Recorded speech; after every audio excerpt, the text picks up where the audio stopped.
ವೀಕ್ಷಕರ ನಮಸ್ತೆ. ಇವತ್ತಿನ ಪ್ರೈಮ್ ಟೈಮ್ ಕಾರ್ಯಕ್ರಮಕ್ಕೆ ಸ್ವಾಗತ. ಮೊದಲನೇದಾಗಿ ಈ ನಾಡಿನ ಸಮಸ್ತ ಜನತೆಗೂ ಜೊತೆಗೆ ನಮ್ಮ ಕುಡ್ಲ ವಾಹಿನಿಯ ಸಮಸ್ತ ವೀಕ್ಷಕರಿಗೂ ಕೂಡ ಶ್ರೀಕೃಷ್ಣ ಜನ್ಮಾಷ್ಟಮಿ ಹಬ್ಬದ ಶುಭಾಶಯಗಳನ್ನ ಮುಂಚಿತವಾಗಿ ತಿಳಿಸುತ್ತಾ ನಾಳಿನ ದಿನ ನಾಡಿನಾದ್ಯಂತ ಅತ್ಯಂತ ಸಂಭ್ರಮ ಸಡಗರದಿಂದ ಶ್ರೀಕೃಷ್ಣ ಜನ್ಮಾಷ್ಟಮಿಯನ್ನ ಆಚರಣೆ ಮಾಡಲಾಗುತ್ತೆ. ತದನಂತರ ನಾಡಿದ್ದು ಮೊಸರು ಕುಡಿಕೆ ಅತ್ಯಂತ ಸಂಭ್ರಮ ಸಡಗರ ಉತ್ಸಾಹದಿಂದ ಏನು ಸಂಭ್ರಮ ಪಟ್ಟುಕೊಂಡು ಮಾಡುವಂಥ ಒಂದು ಹಬ್ಬ. ಆದರೆ ಶ್ರೀಕೃಷ್ಣ ಜನ್ಮಾಷ್ಟಮಿ ಅಂತ ಬಂದಾಗ ನಮ್ಮ ಹಿಂದೂಗಳಿಗೆ ಅತಿ ಪವಿತ್ರವಾಗಿರುವಂತಹ ಜೊತೆಗೆ ಅನೇಕ ಹಬ್ಬಗಳಲ್ಲಿ ಅತಿ ವಿಶಿಷ್ಟವಾಗಿರುವಂತಹ ವಿಶೇಷವಾಗಿರುವಂತಹ ಹಬ್ಬ.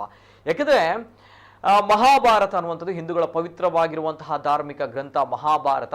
ಆ ಮಹಾಭಾರತದ ರಾಜ, ಮಹಾಭಾರತದ ಕಿಂಗ್ ಅಂತ ಹೇಳಿದಾಗ ಅದು ಶ್ರೀಕೃಷ್ಣ ಪರಮಾತ್ಮ. ಮಹಾಭಾರತ ಯುದ್ಧದಲ್ಲಿ ಅರ್ಜುನನಿಗೆ ಗೀತದ ಸಾರವನ್ನ ಬೋಧನೆ ಮಾಡುವ ಮೂಲಕ ಒಬ್ಬ ವ್ಯಕ್ತಿ ಅಥವಾ ಒಬ್ಬ ಮನುಷ್ಯ ಯಾವ ರೀತಿ ಬದುಕಬೇಕು, ಯಾವ ರೀತಿ ಬದುಕಬಾರದು ಅನ್ನುವಂತಹ ನಿಟ್ಟಿನಲ್ಲಿ ಇಡೀ ಮನುಷ್ಯ ಕುಲಕ್ಕೆ ಸಂದೇಶವನ್ನ, ಮಹತ್ವದ ಸಂದೇಶವನ್ನ ಸಾರಿದಂತಹ ಅದ್ಭುತವಾಗಿರುವಂತಹ ವ್ಯಕ್ತಿಯೂ ಕೂಡ ಹೇಳ್ಬೋದು, ಶಕ್ತಿಯೂ ಕೂಡ ಹೇಳ್ಬೋದು. ಯಾಕಂದ್ರೆ ಶ್ರೀಕೃಷ್ಣ ಪರಮಾತ್ಮ ಅಂತ ಬಂದಾಗ ಹಲವು ವಿಧಗಳಲ್ಲಿ, ಅಂದ್ರೆ ಶ್ರೀಕೃಷ್ಣ ಅಂತ ಬಂದಾಗ ಆತ ಸಹೋದರನಾಗಿ, ಜೊತೆಗೆ ಒಳ್ಳೆಯ ಸ್ನೇಹಿತನಾಗಿ, ಜೊತೆಗೆ ಪತಿಯಾಗಿ, ಜೊತೆಗೆ ಮಾರ್ಗದರ್ಶಕನಾಗಿ, ಜೊತೆಗೆ ಗುರುವಾಗಿ, ಜೊತೆಗೆ ಒಳ್ಳೆಯ ರಾಜನಾಗಿ, ಹೀಗೆ ಎಲ್ಲ ಆಯಾಮಗಳಲ್ಲೂ ಕೂಡ ಶ್ರೀಕೃಷ್ಣ ದೇವರ, ಶ್ರೀಕೃಷ್ಣ ಪರಮಾತ್ಮನ ಜೀವನ ಬದುಕಿದಂತಹ ರೀತಿ, ಆ ಕಥೆಗಳು ಅತ್ಯದ್ಭುತವಾಗಿರುವಂಥದ್ದು. ಹಾಗಿದ್ದಾಗ ನಾಳಿನ ದಿನ ಶ್ರೀಕೃಷ್ಣ ಜನ್ಮಾಷ್ಟಮಿ. ಹಾಗಿದ್ದಾಗ ಅಂತಹ ಮಹಾನ್ ಪುರುಷ ಶ್ರೀಕೃಷ್ಣನ ಬಗ್ಗೆ ಇವತ್ತಿನ ನಮ್ಮ ಕಾರ್ಯಕ್ರಮದಲ್ಲಿ ಎಲ್ಲ ವಿಚಾರದ ಬಗ್ಗೆ ಸವಿಸ್ತಾರವಾಗಿ ಮಾತನಾಡಬೇಕು. ಜೊತೆಗೆ ಒಳ್ಳೆಯ ಧನಾತ್ಮಕವಾಗಿರುವಂತಹ ವಿಚಾರಗಳನ್ನ ಈ ಧನಾತ್ಮಕವಾಗಿರುವಂತಹ ಸಂದರ್ಭಗಳಲ್ಲಿ ನಾವು ತಿಳಿದುಕೊಳ್ಬೇಕು, ಜೊತೆಗೆ ಕೇಳಬೇಕು. ಸೊ ಹಾಗಾಗಿ ಇವತ್ತಿನ ಪ್ರೈಮ್ ಟೈಮ್ ಕಾರ್ಯಕ್ರಮದಲ್ಲಿ ಕೃಷ್ಣಂ ವಂದೇ ಜಗದ್ಗುರು ವಿಶೇಷ ಕಾರ್ಯಕ್ರಮಕ್ಕೆ ಸ್ವಾಗತ. ನಾನು ನಿತಿನ್ ಸಾಲಿಯಾ.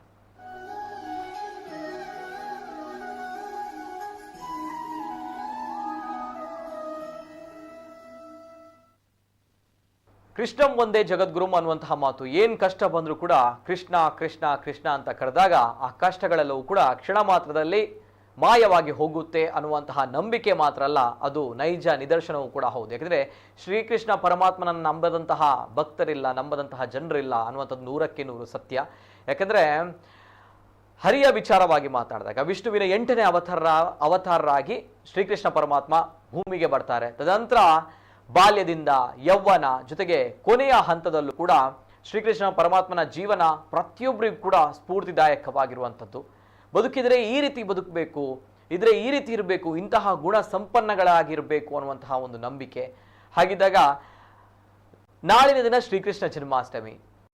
ಯಾವ ರೀತಿ ಶ್ರೀಕೃಷ್ಣ ಜನ್ಮಾಷ್ಟಮಿಯನ್ನ ನಾವು ಆಚರಣೆ ಮಾಡಿದ್ರೆ ಶ್ರೀಕೃಷ್ಣನ ಅನುಗ್ರಹಕ್ಕೆ ನಾವು ಪಾತ್ರ ಆಗ್ಬೋದು, ಜೊತೆಗೆ ಯಾವ ರೀತಿ ಆಚರಣೆ ಮಾಡಬಾರದು ಅನ್ನುವಂಥದ್ದು ಕೂಡ ಅಷ್ಟೇ ಪ್ರಮುಖವಾಗಿರುವಂತಹ ವಿಚಾರ. ಯಾಕಂದ್ರೆ ನಾವುಗಳು ಆಚರಣೆನ ಮಾಡ್ತೀವಿ ಇತ್ತೀಚಿನ ದಿನಗಳಲ್ಲಿ, ಹಬ್ಬ ಹರಿದಿನಗಳು ಅಂತ ಬಂದಾಗ ಒಟ್ಟಿನಲ್ಲಿ ಆಚರಣೆ ಮಾಡುವಂಥದ್ದು. ಅದು ಜನ್ಮಾಷ್ಟಮಿ ಆಗಿರ್ಬೋದು ಶ್ರೀಕೃಷ್ಣಂದು, ಅಥವಾ ಗಣೇಶ ಬರುವಂತಹ ಚೌತಿ ಆಗಿರ್ಬೋದು, ಅಥವಾ ನವರಾತ್ರಿ ಹಬ್ಬಗಳಾಗಿರ್ಬೋದು. ಒಟ್ಟಿನಲ್ಲಿ ಒಂದು ಹಬ್ಬ, ಒಟ್ಟಿನಲ್ಲಿ ಒಂದು ಆಡಂಬದ ಆಚರಣೆ.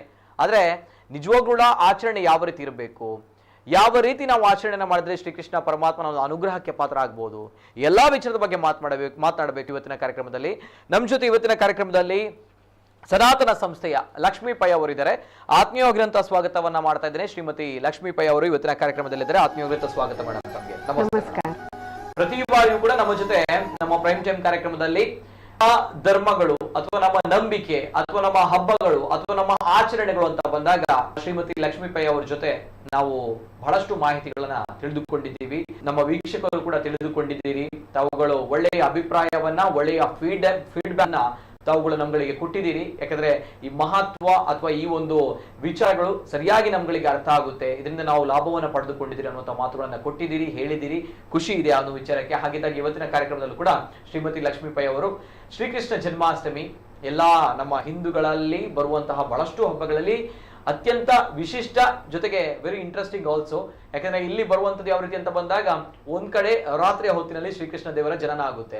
ಆ ಸಂದರ್ಭ ಶ್ರೀಕೃಷ್ಣ ಜನ್ಮಾಷ್ಟಮಿ ಆಚರಣೆ, ಮರುದಿನವೇ ಮೊಸರು ಕುಡಿಕೆ. ಆ ಮೊಸರು ಕುಡಿಕೆ ನಾವು ನೋಡ್ತಾ ಇರ್ತೀವಿ ನಮ್ಮ ಉಡುಪಿಯಲ್ಲಾಗಿರ್ಬೋದು ಅಥವಾ ನಮ್ಮ ಕದ್ರಿಯಲ್ಲಾಗಿರ್ಬೋದು, ರೋಸ್ಟೋರು, ಅತ್ತಾವರ, ಹೀಗೆ ಬಹಳಷ್ಟು ಕಡೆಗಳಲ್ಲಿ ಮೊಸರು ಕುಡಿಕೆಯನ್ನ ನಾವು ಮಾಡುವಂಥದ್ದು. ಈ ಮುಂಬೈಗಳಲ್ಲಿ ಹೋದ್ರೆ ಬಹಳಷ್ಟು ಎತ್ತರದ ಮಟ್ಟಿಗೆ ಮೊಸರು ಕುಡಿಕೆ ಮಾಡುವಂಥದ್ದು. ಹೀಗೆ ಬಹಳಷ್ಟು ಮೋಜು ಮಸ್ತಿಯ ಹಬ್ಬವೂ ಕೂಡ ಹೌದು, ಜೊತೆಗೆ ಒಳ್ಳೆಯ ಆಚರಣೆ ಇರುವಂತಹ ಅರ್ಥಪೂರ್ಣ ಹಬ್ಬವೂ ಕೂಡ ಹೌದು. ಹಾಗಿದ್ದಾಗ ಶ್ರೀಕೃಷ್ಣ ಜನ್ಮಾಷ್ಟಮಿ, ಲಕ್ಷ್ಮೀ ಪೈ ಮೇಡಮ್ ಅವರು ಏನ್ ಹೇಳ್ತೀರಾ, ಎಷ್ಟು ವಿಶೇಷ ಅಂತ ಅನ್ಕೊಳ್ತೀರಿ ಬರುವಂತ ಎಲ್ಲಾ ಹಬ್ಬಗಳಲ್ಲಿ ಶ್ರೀಕೃಷ್ಣ ಜನ್ಮಾಷ್ಟಮಿ ಮತ್ತಷ್ಟು ವಿಶೇಷ ಅನ್ನುವಂಥದ್ದು ಏನ್ ಹೇಳ್ತೀರಾ? ವಾಸ್ತವದಲ್ಲಿ ಹಿಂದೂ ಧರ್ಮದ ಪ್ರತಿಯೊಂದು ಹಬ್ಬ ಉತ್ಸವಗಳ ಹಿಂದೆ ವಿಜ್ಞಾನ ಇದೆ ಮತ್ತು ಆ ಆಚರಣೆಯನ್ನು ಯೋಗ್ಯ ರೀತಿಯಲ್ಲಿ ಮಾಡಿದ್ರೆ ಪ್ರತಿಯೊಬ್ಬ ವ್ಯಕ್ತಿಗೂ ಆಧ್ಯಾತ್ಮಿಕ ಸ್ತರದಲ್ಲಿ ಲಾಭವಾಗಬೇಕು. ಅದೇ ರೀತಿ ನಮ್ಮ ಧರ್ಮಶಾಸ್ತ್ರಗಳು ನಮ್ಮ ಹಬ್ಬದ ಆಚರಣೆಗಳನ್ನು ನಮಗೆ ಹೇಳಿಕೊಟ್ಟಿವೆ. ಈಗ ಮುಖ್ಯವಾಗಿ ತಾವು ಹೇಳಿದ ಹಾಗೆ ಎಲ್ಲರಿಗೂ ಪ್ರಿಯವಾದಂತಹ ಶ್ರೀಕೃಷ್ಣ ಜನ್ಮಾಷ್ಟಮಿ ಅಥವಾ ಗೋಕುಲಾಷ್ಟಮಿ, ಇದು ಶ್ರಾವಣ ಮಾಸದ ಕೃಷ್ಣ ಪಕ್ಷದ ಅಷ್ಟಮಿಯ ದಿವಸ ಆಚರಣೆ ಮಾಡ್ತೇವೆ. ನಮ್ಮ ಈ ಎಲ್ಲ ಆಚರಣೆಗಳಲ್ಲಿ ಆ ವಿಶಿಷ್ಟ ತಿಥಿಯನ್ನು ನಾವು ಉಲ್ಲೇಖ ಮಾಡ್ತೇವೆ ನೋಡಿ. ಈಗ ಕೃಷ್ಣ ಅಷ್ಟಮಿ ಅಂತ ಹೇಳ್ತೇವೆ, ಅಥವಾ ವಿನಾಯಕ ಚತುರ್ಥಿ, ರಾಮ ನವಮಿ ಅಂತ ಹೇಳ್ತೇವೆ. ಇದರರ್ಥ ಏನು? ಆ ಒಂದು ವಿಶಿಷ್ಟ ತಿಥಿಯ ದಿವಸವೇ ನಾವು ಈ ಆಚರಣೆಗಳನ್ನು ಮಾಡ್ತೇವೆ. ಇದರಲ್ಲಿ ನಮಗೆ ತಾರೀಕು ಅನ್ವಯ ಆಗೋದಿಲ್ಲ. ಈಗ ಈ ವರ್ಷ ಯಾವ ದಿನ ಬಂತು, ಅದೇ ಮುಂದಿನ ವರ್ಷ ಅದೇ ತಾರೀಕಿಗೆ ಬರುವುದಿಲ್ಲ ನಮ್ಮ ಹಬ್ಬಗಳು. ಅದರರ್ಥ ಏನು? ಚಂದ್ರನ ಚಲನೆ, ಸೂರ್ಯನ ಚಲನೆಯನ್ನಾಧರಿಸಿ ಎಲ್ಲವೂ ನಮಗೆ ನಿರ್ಧರಿಸಲ್ಪಟ್ಟಿದೆ. ನಮ್ಮ ಎಲ್ಲ ಆಚರಣೆಗಳನ್ನು ನಮ್ಮ ಪಂಚಾಂಗ ನೋಡಿ ಅಥವಾ ಈ ಜ್ಯೋತಿಷ್ಯ ಶಾಸ್ತ್ರ, ಖಗೋಳ ವಿಜ್ಞಾನ ಇದೆಲ್ಲವನ್ನು ತಿಳ್ಕೊಂಡಂತಹ ಅಧಿಕಾರಿ ವ್ಯಕ್ತಿಗಳು ಇದನ್ನು ನಿರ್ಣಯ ಮಾಡಿ ನಮಗೆ ಇಂಥ ದಿನ ಆಚರಣೆ ಮಾಡ್ಬೇಕಂತ ಹೇಳ್ತಾರೆ. ಅದೇ ಪ್ರಕಾರ ಶ್ರಾವಣ ಮಾಸದ ಕೃಷ್ಣ ಪಕ್ಷದ ಅಷ್ಟಮಿಯ ಇದನ್ನು ನಾವು ಗೋಕುಲಾಷ್ಟಮಿ ಅಥವಾ ಕೃಷ್ಣ ಜನ್ಮಾಷ್ಟಮಿ ಅಂತ ಹೇಳ್ತೇವೆ. ಯಾಕಂತ ಹೇಳಿದ್ರೆ ಇದೊಂದು ಭಗವಂತನ ವಿಶೇಷ 8ನೇ ಅವತಾರ. ಇದು ಪೃಥ್ವಿಯ ಮೇಲೆ ಭೂಮಿಯ ಭಾರವನ್ನು ಇಳುಹಲಿಕ್ಕೆ, ಅಧರ್ಮದ ನಾಶ ಮಾಡಲಿಕ್ಕೆ ಬಂದಂತಹ ಅವತಾರ ಆಗಿತ್ತು. ಇದನ್ನು ನಾವು ಕೃಷ್ಣನನ್ನು ಅವತಾರ ಅಂತ ಹೇಳದೆ ಅವತಾರಿ ಅಂತ ಹೇಳ್ಬೇಕಂತ ಜ್ಞಾನಿಗಳು ಹೇಳ್ತಾರೆ. ಅವತಾರಿ ಅಂದ್ರೆ ಏನು? ಯಾರು ಅವತಾರ ತೆಗೆದುಕೊಳ್ತಾನೆ ಅವನೇ ಅಂತ. ಬಾಕಿ ಎಲ್ಲವೂ ಕೂಡ ಅವತಾರಗಳು. ಭಗವಂತ ಬಹಳಷ್ಟು ಅವತಾರ ತಾಳಿದ್ದಾನೆ. ಅದರಲ್ಲಿ 10 ಅವತಾರಗಳನ್ನು ನಾವು ಪ್ರಧಾನವಾಗಿ ಸ್ಮರಿಸ್ತೇವೆ. ಅದು ಬಿಟ್ಟು ಅನೇಕ ಅವತಾರಗಳಾಗಿದೆ. ಕಪಿಲ ಮುನಿಗಳು, ವೇದವ್ಯಾಸರು, ಇವರೆಲ್ಲರೂ ಕೂಡ ವಿಷ್ಣುವಿನ ಅವತಾರ ಅಂತ ನಾವು ಹೇಳ್ತೇವೆ. ಆದ್ರೆ ಈ ಅಷ್ಟಮ ಅವತಾರ ಅಥವಾ ಶ್ರೀಕೃಷ್ಣ ಪರಮಾತ್ಮ, ಇವನು ಶ್ರೀ ವಿಷ್ಣುವಿನ 100% ಅವನೇ ಪ್ರತ್ಯಕ್ಷವಾಗಿ ಭೂಮಿ ಮೇಲೆ ಜನ್ಮಕ್ಕೆ ಬಂದದ್ದು ಅಂತ ಹೇಳಿ ಶಾಸ್ತ್ರಗಳು ಹೇಳ್ತದೆ. ಇದನ್ನು ಭಗವಂತ ಸ್ವತಃ ಅವನು ಎಲ್ರಿಗೂ ತೋರಿಸಿಕೊಟ್ಟಿದ್ದಾನೆ. ಬಾಲ್ಯದಲ್ಲಿ ಯಶೋಧ ಮಾತೆಗೆ ತನ್ನ ಬಾಯಲ್ಲೇ ಬ್ರಹ್ಮಾಂಡವನ್ನು ತೋರಿಸ್ತಾನೆ. ಇದೊಂದು ಅಲೌಕಿಕ ಘಟನೆ ಆಗಿತ್ತು. ಅವಳಲ್ಲಿ ಮೂರ್ಛೆ ಬಂದು ಬೀಳ್ತಾಳೆ, ಮತ್ತೆ ಅವಳಿಗೆ ಅದು ಮರೆತು ಹೋಗುವ ಹಾಗೆ ಅವಳ ಮೇಲೆ ಮಾಯೆಯನ್ನು ಹರಡಿ ಬಿಡ್ತಾನೆ ಭಗವಂತ. ಅವಳಿಗೆ ಮತ್ತೆ ಏನು ಹೇಳಲಿಕ್ಕೆ ಆಗುದಿಲ್ಲ ಆ ವಿಷಯದ ಬಗ್ಗೆ. ಮತ್ತೆ ಸಹ ಅವಳು ಆ ಮಗು ತನ್ನ ಮಗುವೇ ಅಂತ ಹೇಳಿ ಅದೇ ಭಾಸ ಇಟ್ಟುಕೊಂಡಿರ್ತಾಳೆ. ಅದೊಂದು ವಿಶೇಷ ದೈವಿ ಶಕ್ತಿ ಇರುವಂತಹ ಮಗು ಅಂತ ಅವಳಿಗೆ ಅದು ವಿಸ್ಮರಣೆ ಆಗ್ತದೆ. ಇದೇ ತರ ಮುಂದೆ ಕೂಡ ನಾವು ದುರ್ಯೋಧನನನ್ನು ಭಗವಂತ ಅಲ್ಲಿ ಒಂದು ಸಂಧಾನ ಮಾಡ್ಲಿಕ್ಕೆ ಹೋದಾಗ, ಯುದ್ಧ ಬೇಡ ಅಂತ ಹೇಳಿ, ಅಲ್ಲಿ ಕೂಡ ಭಗವಂತ ತನ್ನ ಒಂದು ದಿವ್ಯತ್ವವನ್ನು ತೋರಿಸ್ತಾನೆ ಕೌರವನ ಆಸ್ಥಾನದಲ್ಲಿ ಅಂತ ಮಹಾಭಾರತದಲ್ಲಿ ಉಲ್ಲೇಖ ಇದೆ. ಮುಂದೆ ಭಗವದ್ಗೀತೆಯ ಒಂದು ಪ್ರಸಂಗದಲ್ಲಿ ಯುದ್ಧದ ಪ್ರಥಮ ದಿನ ಆ 18 ಅಕ್ಷೋಹಿಣಿಗಳು ಸೈನ್ಯ ಪಾಂಡವರು ಮತ್ತು ಕೌರವರ ಪಕ್ಷದಲ್ಲಿ ನಿಂತಂತ ಸಮಯದಲ್ಲಿ ಭಗವಂತ ವಿಶ್ವರೂಪ ದರ್ಶನ ಮಾಡಿಸ್ತಾನೆ. ಇದು ಕೇವಲ ಅರ್ಜುನನಿಗೆ ಮಾತ್ರ ಕಂಡಿದ್ದಿತ್ತು. ಆದ್ರೆ ಇದೆಲ್ಲ ಯಾಕೆ ಹೇಳಿದ್ದಂದ್ರೆ ಭಗವಂತ ತಾನು ಅವತಾರಿ ಅಥವಾ ಯಾರು ಅವತಾರ ತಾಳ್ತಾನೆ ಅವನೇ ನಾನು ಅಂತ ಹೇಳಿ ಪ್ರದರ್ಶನ ಮಾಡಿದ್ದಾನೆ. ಆದ್ರೆ ಅನ್ಯ ಅವತಾರಗಳಲ್ಲಿ ಹಾಗೆ ಇಲ್ಲ. ಈಗ ರಾಮಾವತಾರ ತಾಳುವಾಗ ಯಾರು ರಾಮನನ್ನು ವಿಷ್ಣುವಿನ ಅವತಾರ ಅಂತ ಹೇಳಿದ್ರು ಕೂಡ ಒಮ್ಮೆ ಕೂಡ ರಾಮಚಂದ್ರ ಅದನ್ನು ಅಂಗೀಕಾರ ಮಾಡಿದ್ದಾಗ್ಲಿ ಅಥವಾ ತನ್ನ ಒಂದು ಅತೀಂದ್ರಿಯ ಶಕ್ತಿ, ಅತಿ ಮಾನವ ಶಕ್ತಿಯನ್ನು ಪ್ರದರ್ಶನ ಮಾಡಿದ್ದಾಗ್ಲಿ ಇಲ್ಲ. ಅವನು ಮಾನವನ ರೂಪದಲ್ಲೇ ಮಾನವನಾಗಿಯೇ ಇದ್ದುಕೊಂಡು ಪರಮ ಆದರ್ಶ, ಪರಮೋತ್ಕೃಷ್ಟ ಜೀವನಾದರ್ಶಗಳನ್ನು ಹೇಗೆ ಬಾಳ್ಬಹುದು ಇದನ್ನು ಮಾಡಿ ಕೃತಿಯಲ್ಲಿ ತೋರಿಸಿದ ಬಿಟ್ರೆ ರಾಮ ಪ್ರಭು ರಾಮಚಂದ್ರ ಕೃಷ್ಣನ ಹಾಗೆ ಈ ತರ ಬ್ರಹ್ಮಾಂಡವನ್ನು ತೋರಿಸುವುದಾಗ್ಲಿ, ವಿಶ್ವರೂಪ ದರ್ಶನ ಮಾಡಿಸಿದ್ದಾಗ್ಲಿ ಅಥವಾ ಈ ಪ್ರಕಾರದ ಅನೇಕ ಘಟನೆಗಳು ಕೃಷ್ಣಾವತಾರದಲ್ಲಿ ನಾವು ನೋಡ್ತೇವೆ. ಆದ್ರೆ ಮನುಷ್ಯರು ಮಾಡ್ಲಿಕ್ಕೆ ಸಾಧ್ಯ ಇಲ್ಲ. ಅಂತಹ ರಾಕ್ಷಸರನ್ನೆಲ್ಲ ಭಗವಂತ ಕೊಂದಿದ್ದಾನೆ. ಹೌದು, ಅದೆಲ್ಲವನ್ನು ಆ ಶಿಶು ಮಾಡಿತು, ಇಷ್ಟು ಸಣ್ಣ ಬಾಲಕ ಮಾಡಿದ ಅಂತ ಹೇಳಿದ್ಮೇಲೆ ಎಲ್ಲರೂ ಕೂಡ ಅದ್ರ ಬಗ್ಗೆ ಆಡಿಕೊಳ್ಳಿಕ್ ಶುರು ಮಾಡ್ತಾರೆ. ಇವನೇನೋ ವಿಶೇಷ, ಈ ಮಗು ಸಾಮಾನ್ಯ ಅಲ್ಲ ಅಂತ ಹೇಳಿ. ಇದು ನಂದ ಗೋಪ ಕೂಡ ಬಹಳಷ್ಟು ಸಲ ಹೇಳ್ತಾನೆ, ಇವನು ನಮ್ಮ ಮಗ ಅಂತ ಭಾವಿಸ್ಬೇಡ ಯಶೋದೆ, ಅವನು ಭಗವಂತ ಇದ್ದಾನೆ ಅಂತ ಅವನು ಬಹಳ ಸಲ ಹೇಳಿರ್ತಾನೆ. ಅಂದ್ರೆ ಇದು ಯಾಕೆ ಹೇಳಿದ್ದಂದ್ರೆ ಪೂರ್ಣಾವತಾರಿಯಾಗಿ ಭೂಮಿಯ ಭಾರ ಇಳುಹಲಿಕ್ಕಾಗಿಯೇ ಬಂದಂಥ ವಿಶೇಷವಾದ ಅವತಾರ. ಇದು ಪೃಥ್ವಿಯ ಮೇಲೆ ಕೃಷ್ಣ ಪಕ್ಷದ ಶ್ರಾವಣ ಮಾಸದ ಕೃಷ್ಣ ಪಕ್ಷದ ಅಷ್ಟಮಿಯ ಮಧ್ಯರಾತ್ರಿ 12 ಗಂಟೆಗೆ ಪೃಥ್ವಿ ಮೇಲೆ ಅವತಾರವಾಯಿತು. ಹಾಗಾಗಿ ಆ ದಿವಸ ಅನ್ಯ ದಿನಗಳಿಗಿಂತ ಹೆಚ್ಚು ಕೃಷ್ಣ ತತ್ವ 1000 ಪಟ್ಟು ಹೆಚ್ಚು ಕಾರ್ಯನಿರತವಾಗಿರ್ತದೆ ಭೂಮಿ ಮೇಲೆ.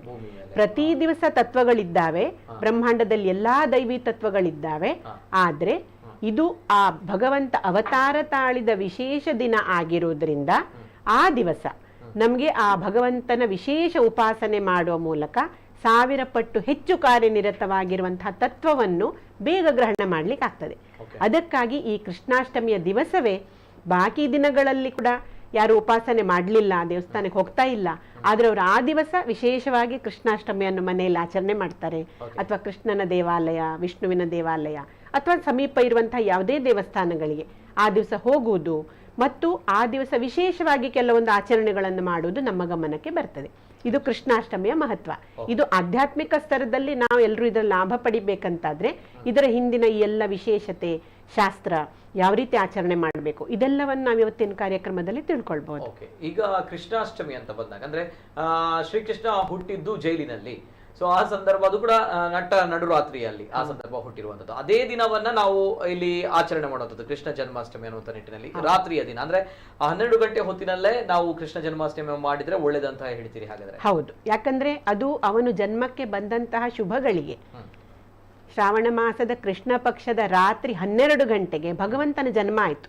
ಆಗ್ಲೇ ಹೇಳಿದೆ ನಾವು ತಿಥಿಗನುಸಾರ ಆಚರಣೆ ಮಾಡ್ತೇವೆ. ತಿಥಿಗೆ ಮಹತ್ವ. ಅದು ರೋಹಿಣಿ ನಕ್ಷತ್ರದಲ್ಲಿ ಭಗವಂತ ಜನ್ಮಕ್ಕೆ ಬಂದ. ಆ ತಿಥಿ ಬಂದಾಗ ಕೆಲವೊಮ್ಮೆ ರೋಹಿಣಿ ನಕ್ಷತ್ರ ಬರದೇ ಕೂಡ ಇರಬಹುದು. ಆದ್ರೆ ಆ ವಿಶಿಷ್ಟ ತಿಥಿ ಇದೆಲ್ಲ, ಆ ದಿವಸ ಅನ್ಯ ದಿನಗಳಿಗಿಂತ ಹೆಚ್ಚು ಪ್ರಮಾಣದಲ್ಲಿ ಆ ದೈವಿ ತತ್ವ ಕಾರ್ಯನಿರತವಾಗ್ತದೆ. ಈಗ ನಮ್ಮ ಹುಟ್ಟು ಹಬ್ಬ ಕೂಡ ಶಾಸ್ತ್ರದ ಪ್ರಕಾರ ನಾವು ತಿಥಿಯಗನುಸಾರ ಆಚರಣೆ ಮಾಡಬೇಕು, ತಾರೀಕಿಗನುಸಾರ ಅಲ್ಲ. ಇವತ್ತು ಡೇಟ್ ಆಫ್ ಬರ್ತ್ ಅಂದ್ರೆ ಅದು ಯಾವ ಇಸ್ವಿ, ಯಾವ ತಿಂಗಳು, ಯಾವ ದಿನ ಅಂತ ಹೇಳಿ ನಾವು ಆಂಗ್ಲ ಭಾಷೆಯ ಅಂದ್ರೆ ಆಂಗ್ಲರ ಏನು ಕ್ಯಾಲೆಂಡರ್ ನಾವು ಫಾಲೋ ಮಾಡ್ತೇವೆ, ಅದರ ಪ್ರಕಾರ ಮಾಡ್ತೇವೆ. ವಾಸ್ತವದಲ್ಲಿ ಅದು ಡೇಟ್ ಮತ್ತು ನಮ್ಮ ಜನ್ಮಕ್ಕೆ ಬಂದ ತಿಥಿ ಇದು ಮ್ಯಾಚ್ ಆಗುದಿಲ್ಲ. ಯಾಕಂದ್ರೆ ನಮ್ದು ಸೂರ್ಯ ಮತ್ತು ಚಂದ್ರನ ಚಲನೆಯನ್ನ ಆಧರಿಸಿದಂತಹ ಕಾಲಗಣನೆ ಅತ್ಯಂತ ವೈಜ್ಞಾನಿಕವಾದದ್ದು. ಇದನ್ನು ಯಾರೂ ಅಲ್ಲಗಳಿಲಿಕ್ಕೆ ಆಗುದಿಲ್ಲ. ಈ ನಿಖರವಾದ ಲೆಕ್ಕಾಚಾರದಿಂದಲೇ ನಮ್ಮ ಹಿರಿಯರು ಅಂದ್ರೆ ನಮ್ಮ ಋಷಿ ಮುನಿಗಳು ಅಥವಾ ಈ ಶಾಸ್ತ್ರಗಳನ್ನು ಬಲ್ಲಂತಹ ಜ್ಞಾನಿಗಳು ನಿಖರವಾಗಿ ಪ್ರತಿ ವರ್ಷ ಇಂಥ ದಿನ ಇಂಥಿಂಥದ್ದು ನಡೀತದೆ. ಉದಾಹರಣೆಗೆ ಗ್ರಹಣ, ಸೂರ್ಯಗ್ರಹಣ, ಚಂದ್ರಗ್ರಹಣ ಇರ್ಬೋದು, ಇನ್ನಿತರ ಭೌಗೋಳಿಕ ಕೆಲವೊಂದು ವಿದ್ಯಮಾನಗಳು, ಇದೆಲ್ಲವೂ ಯಾವಾಗ ಘಟಿಸ್ತದೆ ಅಂತ ಹೇಳಿ ಎಷ್ಟೋ ವರ್ಷಗಳ ಮೊದಲೇ ಇದನ್ನು ಬರೆದಿಟ್ಟಿದ್ದಾರೆ. ಈಗ ನಮ್ಗೆ ಪಂಚಾಂಗ ಅಂತ ನಾವು ಹೇಳ್ತೇವೆ. ಪಂಚಾಂಗಗಳು ನಕ್ಷತ್ರ, ವಾರ, ತಿಥಿ, ಯೋಗ, ಕರಣ, ಈ 5 ಅಂಗಗಳನ್ನು ಮುಂದಿನ ವರ್ಷದ ಮೊದಲೇ ಅಂದ್ರೆ ಯುಗಾದಿಯ ದಿವಸ ವರ್ಷ ಶುರು ನಮ್ಗೆ. ಆದ್ರೆ ಯುಗಾದಿ ದಿವಸ ನಮ್ಮ ಪಂಚಾಂಗ ಪ್ರಿಂಟ್ ಆಗಿ ನಮ್ಮ ಕೈಲಿ ಇರ್ತದೆ. ಮುಂದಿನ 1 ವರ್ಷದಲ್ಲಿ ಆಗುವಂತಹ ಮಳೆ, ಬೆಳೆ ಅಥವಾ ಆರ್ಥಿಕ ಸ್ಥಿತಿಗತಿ, ಜನರ ಎಲ್ಲ ಪರಿಸ್ಥಿತಿ, ಇದೆಲ್ಲವನ್ನಲ್ಲಿ ಅವರು ಅದರಲ್ಲಿ ನಮೂದಿಸಿರ್ತಾರೆ. ನೀವು ಪಂಚಾಂಗವನ್ನು ಅಧ್ಯಯನ ಮಾಡಿ. ಎಷ್ಟೋ ಮಂದಿ ನಿಖರವಾಗಿ ಪ್ರಾಕೃತಿಕ ವಿಕೋಪಗಳನ್ನು ಕೂಡ ಬರೆದಿದ್ದಾರೆ. ಸುನಾಮಿ ಬರ್ತದೆ ಅಥವಾ ಈ ವರ್ಷ ಅತಿವೃಷ್ಟಿ ಆಗ್ತದೆ, ಅನಾವೃಷ್ಟಿ, ಬರಗಾಲ ಏನಾಗ್ತದೆ, ಇದನ್ನು ಅವ್ರು ಹೇಗೆ ಹೇಳಿದ್ರು? ಅಲ್ಲಿ ಬರುವಂತಹ ಗ್ರಹ ನಕ್ಷತ್ರಗಳ ಸ್ಥಿತಿಗತಿಗನುಸಾರ ಅದರ ಆಳವಾದ ಅಧ್ಯಯನ ಮಾಡಿ ನಮ್ಮ ಹಿಂದಿನ ಎಷ್ಟೊಂದು ನಮ್ಮ ಋಷಿ ಮುನಿಗಳಂತಲೇ ಹೇಳ್ತೇವೆ ನಾವು ಅವರನ್ನು. ಇವತ್ತಿನ ಭಾಷೆಯಲ್ಲಿ ವಿಜ್ಞಾನಿಗಳಂತ ಹೇಳ್ತಾರೆ. ಆದ್ರೆ ನಮ್ಮ ಋಷಿ ಮುನಿಗಳು ಕೇವಲ ಭೌಗೋಳಿಕ ವಿದ್ಯಮಾನವನ್ನು ಮಾಡಿ ಬರ್ದದ್ದಲ್ಲ, ಅದು ಆತ್ಮಜ್ಞಾನದಿಂದ ಮಾಡಿದ್ದು. ಅವರು ತಮ್ಮ ಆಧ್ಯಾತ್ಮಿಕ ಸಾಧನೆಯಿಂದ ಕಂಡುಕೊಂಡ ಸತ್ಯಗಳು, ನಿತ್ಯ ಸತ್ಯಗಳು, ಸನಾತನ ಸತ್ಯಗಳು ಅಂತ ಹೇಳ್ತೇವೆ. ಸನಾತನ ಅಂದ್ರೆ ಬದಲಾಯಿಸ್ಲಿಕ್ಕೆ ಆಗದೇ ಇರುವಂಥದ್ದು, ಅನಾದಿ, ಅನಂತ, ಅವಿನಾಶಿ, ಯಾವತ್ತಿಗೂ ಬದಲಾಗೋದಿಲ್ಲ. ಅಂತಹ ಸತ್ಯಗಳನ್ನು ತಮ್ಮ ಸಾಧನೆಯ ಬಲದಿಂದ ಕಂಡುಕೊಂಡು ಲಿಖಿತ ರೂಪದಲ್ಲಿ ಬರೆದಿಟ್ರು. ಅದನ್ನು ನಾವು ಶಾಸ್ತ್ರ ಅಂತ ಹೇಳ್ತೇವೆ. ಹಾಗಾಗಿ ಇವತ್ತು ನಾವೇನ್ ಪಾಲನೆ ಮಾಡ್ತೇವೆ? ನಮಗೆ ಪಂಚಾಂಗ ಸಿಕ್ಕಿ ನಾವು ಅದನ್ನು ನೋಡಿ ಇದು ಯಾವ ದಿನ ಬರುತ್ತೆ ಅಂತ ನೋಡಿ ಆಚರಣೆ ಮಾಡ್ತೇವೆ. ಇದು ನಮ್ಗೆ ಗೊತ್ತಿಲ್ಲ, ನಮ್ಮ ಬುದ್ಧಿಗೆ ಮೀರಿದ ವಿಷಯ. ನಿಖರವಾಗಿ ಅವ್ರು ಹೇಳ್ತಾರೆ, ಇಂಥ ದಿವಸ ಇಂಥ ತಿಥಿಗೆ ಇಂಥ ಸಮಯದಲ್ಲಿ ಆ ಮುಹೂರ್ತ ಇದೆ, ಆ ದಿವಸ ನೀವು ಆಚರಣೆ ಮಾಡಿ. ಯಾಕಂದ್ರೆ ಆ ಸಮಯವೇ ಮುಖ್ಯ ಅಲ್ಲಿ. ಆ ಒಂದು ಘಳಿಗೆ ಅಥವಾ ಮುಹೂರ್ತ ನಾವು ಲೌಕಿಕ ಜೀವನದಲ್ಲಿ ಎಲ್ಲವನ್ನು ಪಾಲನೆ ಮಾಡ್ತೇವೆ. ಗೃಹ ಪ್ರವೇಶ, ಮದುವೆ, ಮುಂಜಿ ಎಲ್ಲ ನಾವು ಕೇಳಿ ಆ ಒಳ್ಳೆ ಇದನ್ನು ಮಾಡಬೇಕು ಅಂತ. ಅದೇ ರೀತಿ ಅಶುಭಗಳಿಗೆಗಳು ಕೂಡ ಇದ್ದಾರೆ.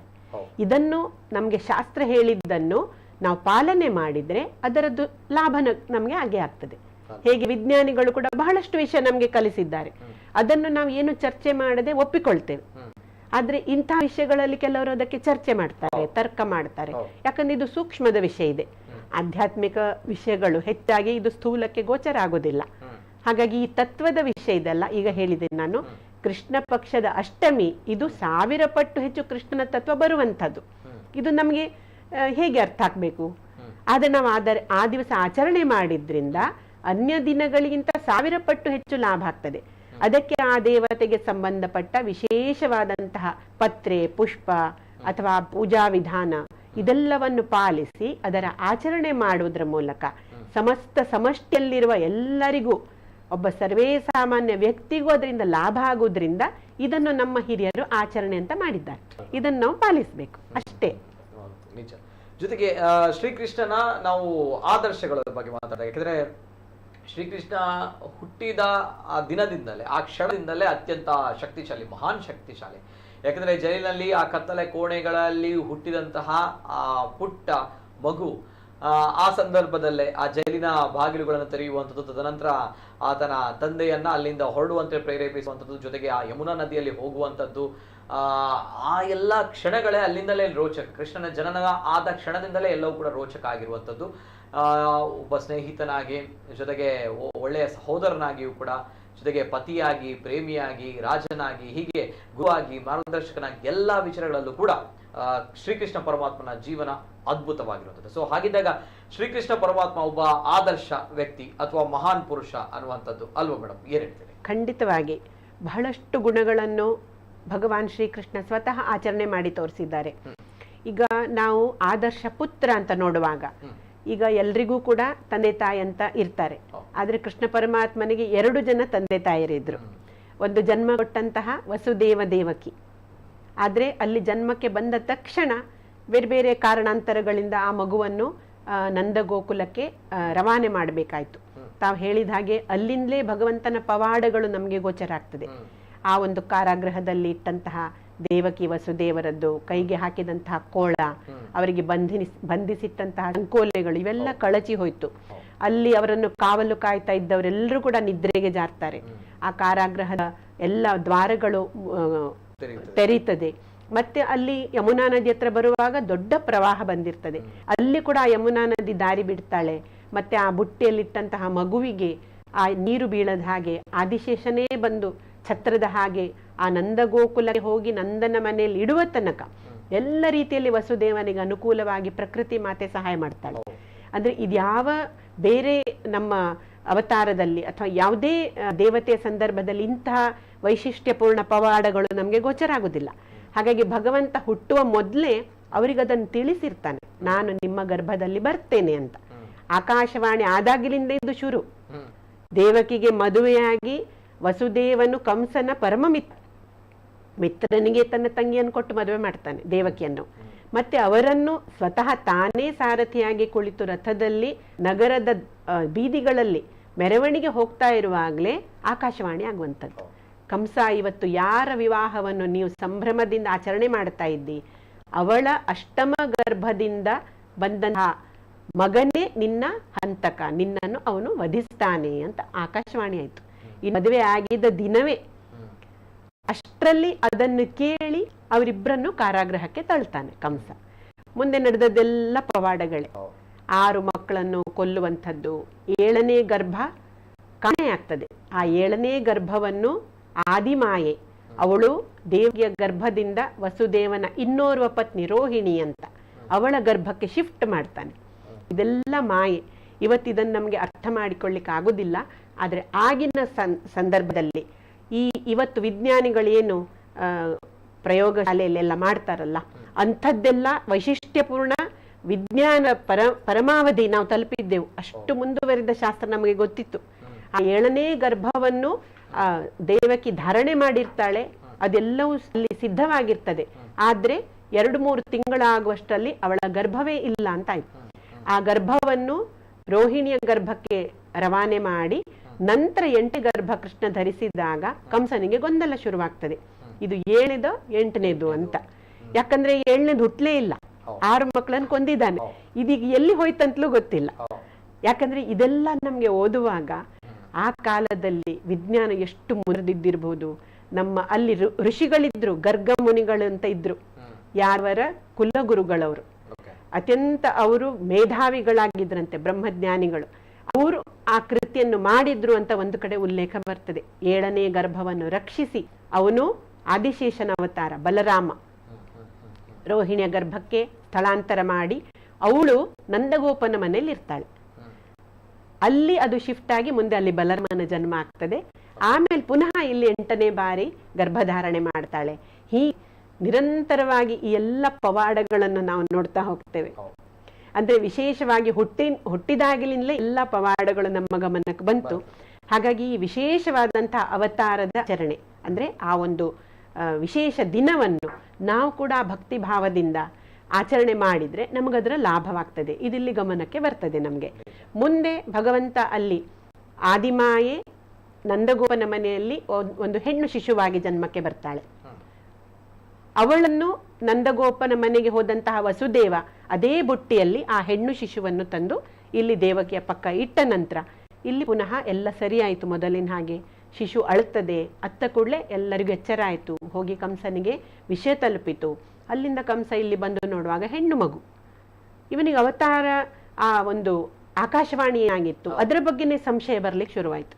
ಇದು 7ನೇದ 8ನೇದ ಅಥವಾ ಎಲ್ಲಿ ಬಂದಿದೆ ಮಗು ಅಂದ್ರೆ ಗಂಡು ಮಗುವಿನ ರೂಪದಲ್ಲಿ ವಿಷ್ಣು ಬರ್ತಾನೆ ಅಂತಲೇ ಹೇಳಿದೆ ಆಕಾಶವಾಣಿ. 8ನೇ ಪುತ್ರನಾಗಿ, ಅಷ್ಟಮ ಪುತ್ರನಾಗಿ ಅಂತ ಹೇಳಿದೆ. ಹಾಗಾಗಿ ಅಲ್ಲಿ ಗೊಂದಲ ಆಗಿ ಕಡೆಗೆ ಆ ಹೆಣ್ಣು ಶಿಶುವನ್ನು ಸಹ ಕೊಲ್ಲಿಕ್ಕೆ ಹೋಗುವಾಗ ಅವನ ಕೈಯಿಂದ ಜಾರಿ ಪುನಃ ಅವಳು ಹೇಳಿ ಹೋಗ್ತಾಳೆ, ನಿನ್ನನ್ನು ವಧಿಸುವವನು ಬೇರೆ ಕಡೆ ಬೈತಾ ಇದ್ದಾನೆ ಅಂತ ಹೇಳಿ ಆದಿಮಾಯೆ ಮಾಯವಾಗ್ತಾಳೆ. ಆದಿಮಾಯೆ ರೂಪದಲ್ಲಿ ಬಂದಂತ ಹೆಣ್ಣು ಶಿಶು ಅವಳು ಆದಿಮಾಯೆ. ಅಲ್ಲಿಂದ ಮತ್ತೆ ಇಲ್ಲಿ ಯಾರು ಇಲ್ಲ. ಕಾರಾಗೃಹದಲ್ಲಿ ವಸುದೇವ ದೇವಕಿ ಇಬ್ರೆ, ಮಗು ಎಲ್ಲಿದೆ ಅಂತ ಗೊತ್ತಿಲ್ಲ. ಆಮೇಲೆ ಇದೆಲ್ಲ ವಿಚಾರ ಆಗುವಾಗ ಗಮನಕ್ಕೆ ಏನು ಬಂತಂತ ಹೇಳಿದ್ರೆ ಸಂಶಯ ಬಂತವನಿಗೆ, ಏನೋ ಇಲ್ಲಿ ಮಾಡಿದ್ದಾರೆ ಅಂತ ಹೇಳಿ. ಅದಕ್ಕೆ ಪೂತನೆಯನ್ನು ಕಳಿಸಿ ಆ ಸಮಯದಲ್ಲಿ ಒಂದು 8-10 ದಿನ ಆಚೆ ಈಚೆ ಜನ್ಮಕ್ಕೆ ಬಂದ ಎಲ್ಲಾ ಶಿಶುಗಳನ್ನು ನೀನು ನಾಶ ಮಾಡಬೇಕು ಇಡೀ ಈ ಇದರಲ್ಲಿ ಪರಿಸರದಲ್ಲಿ.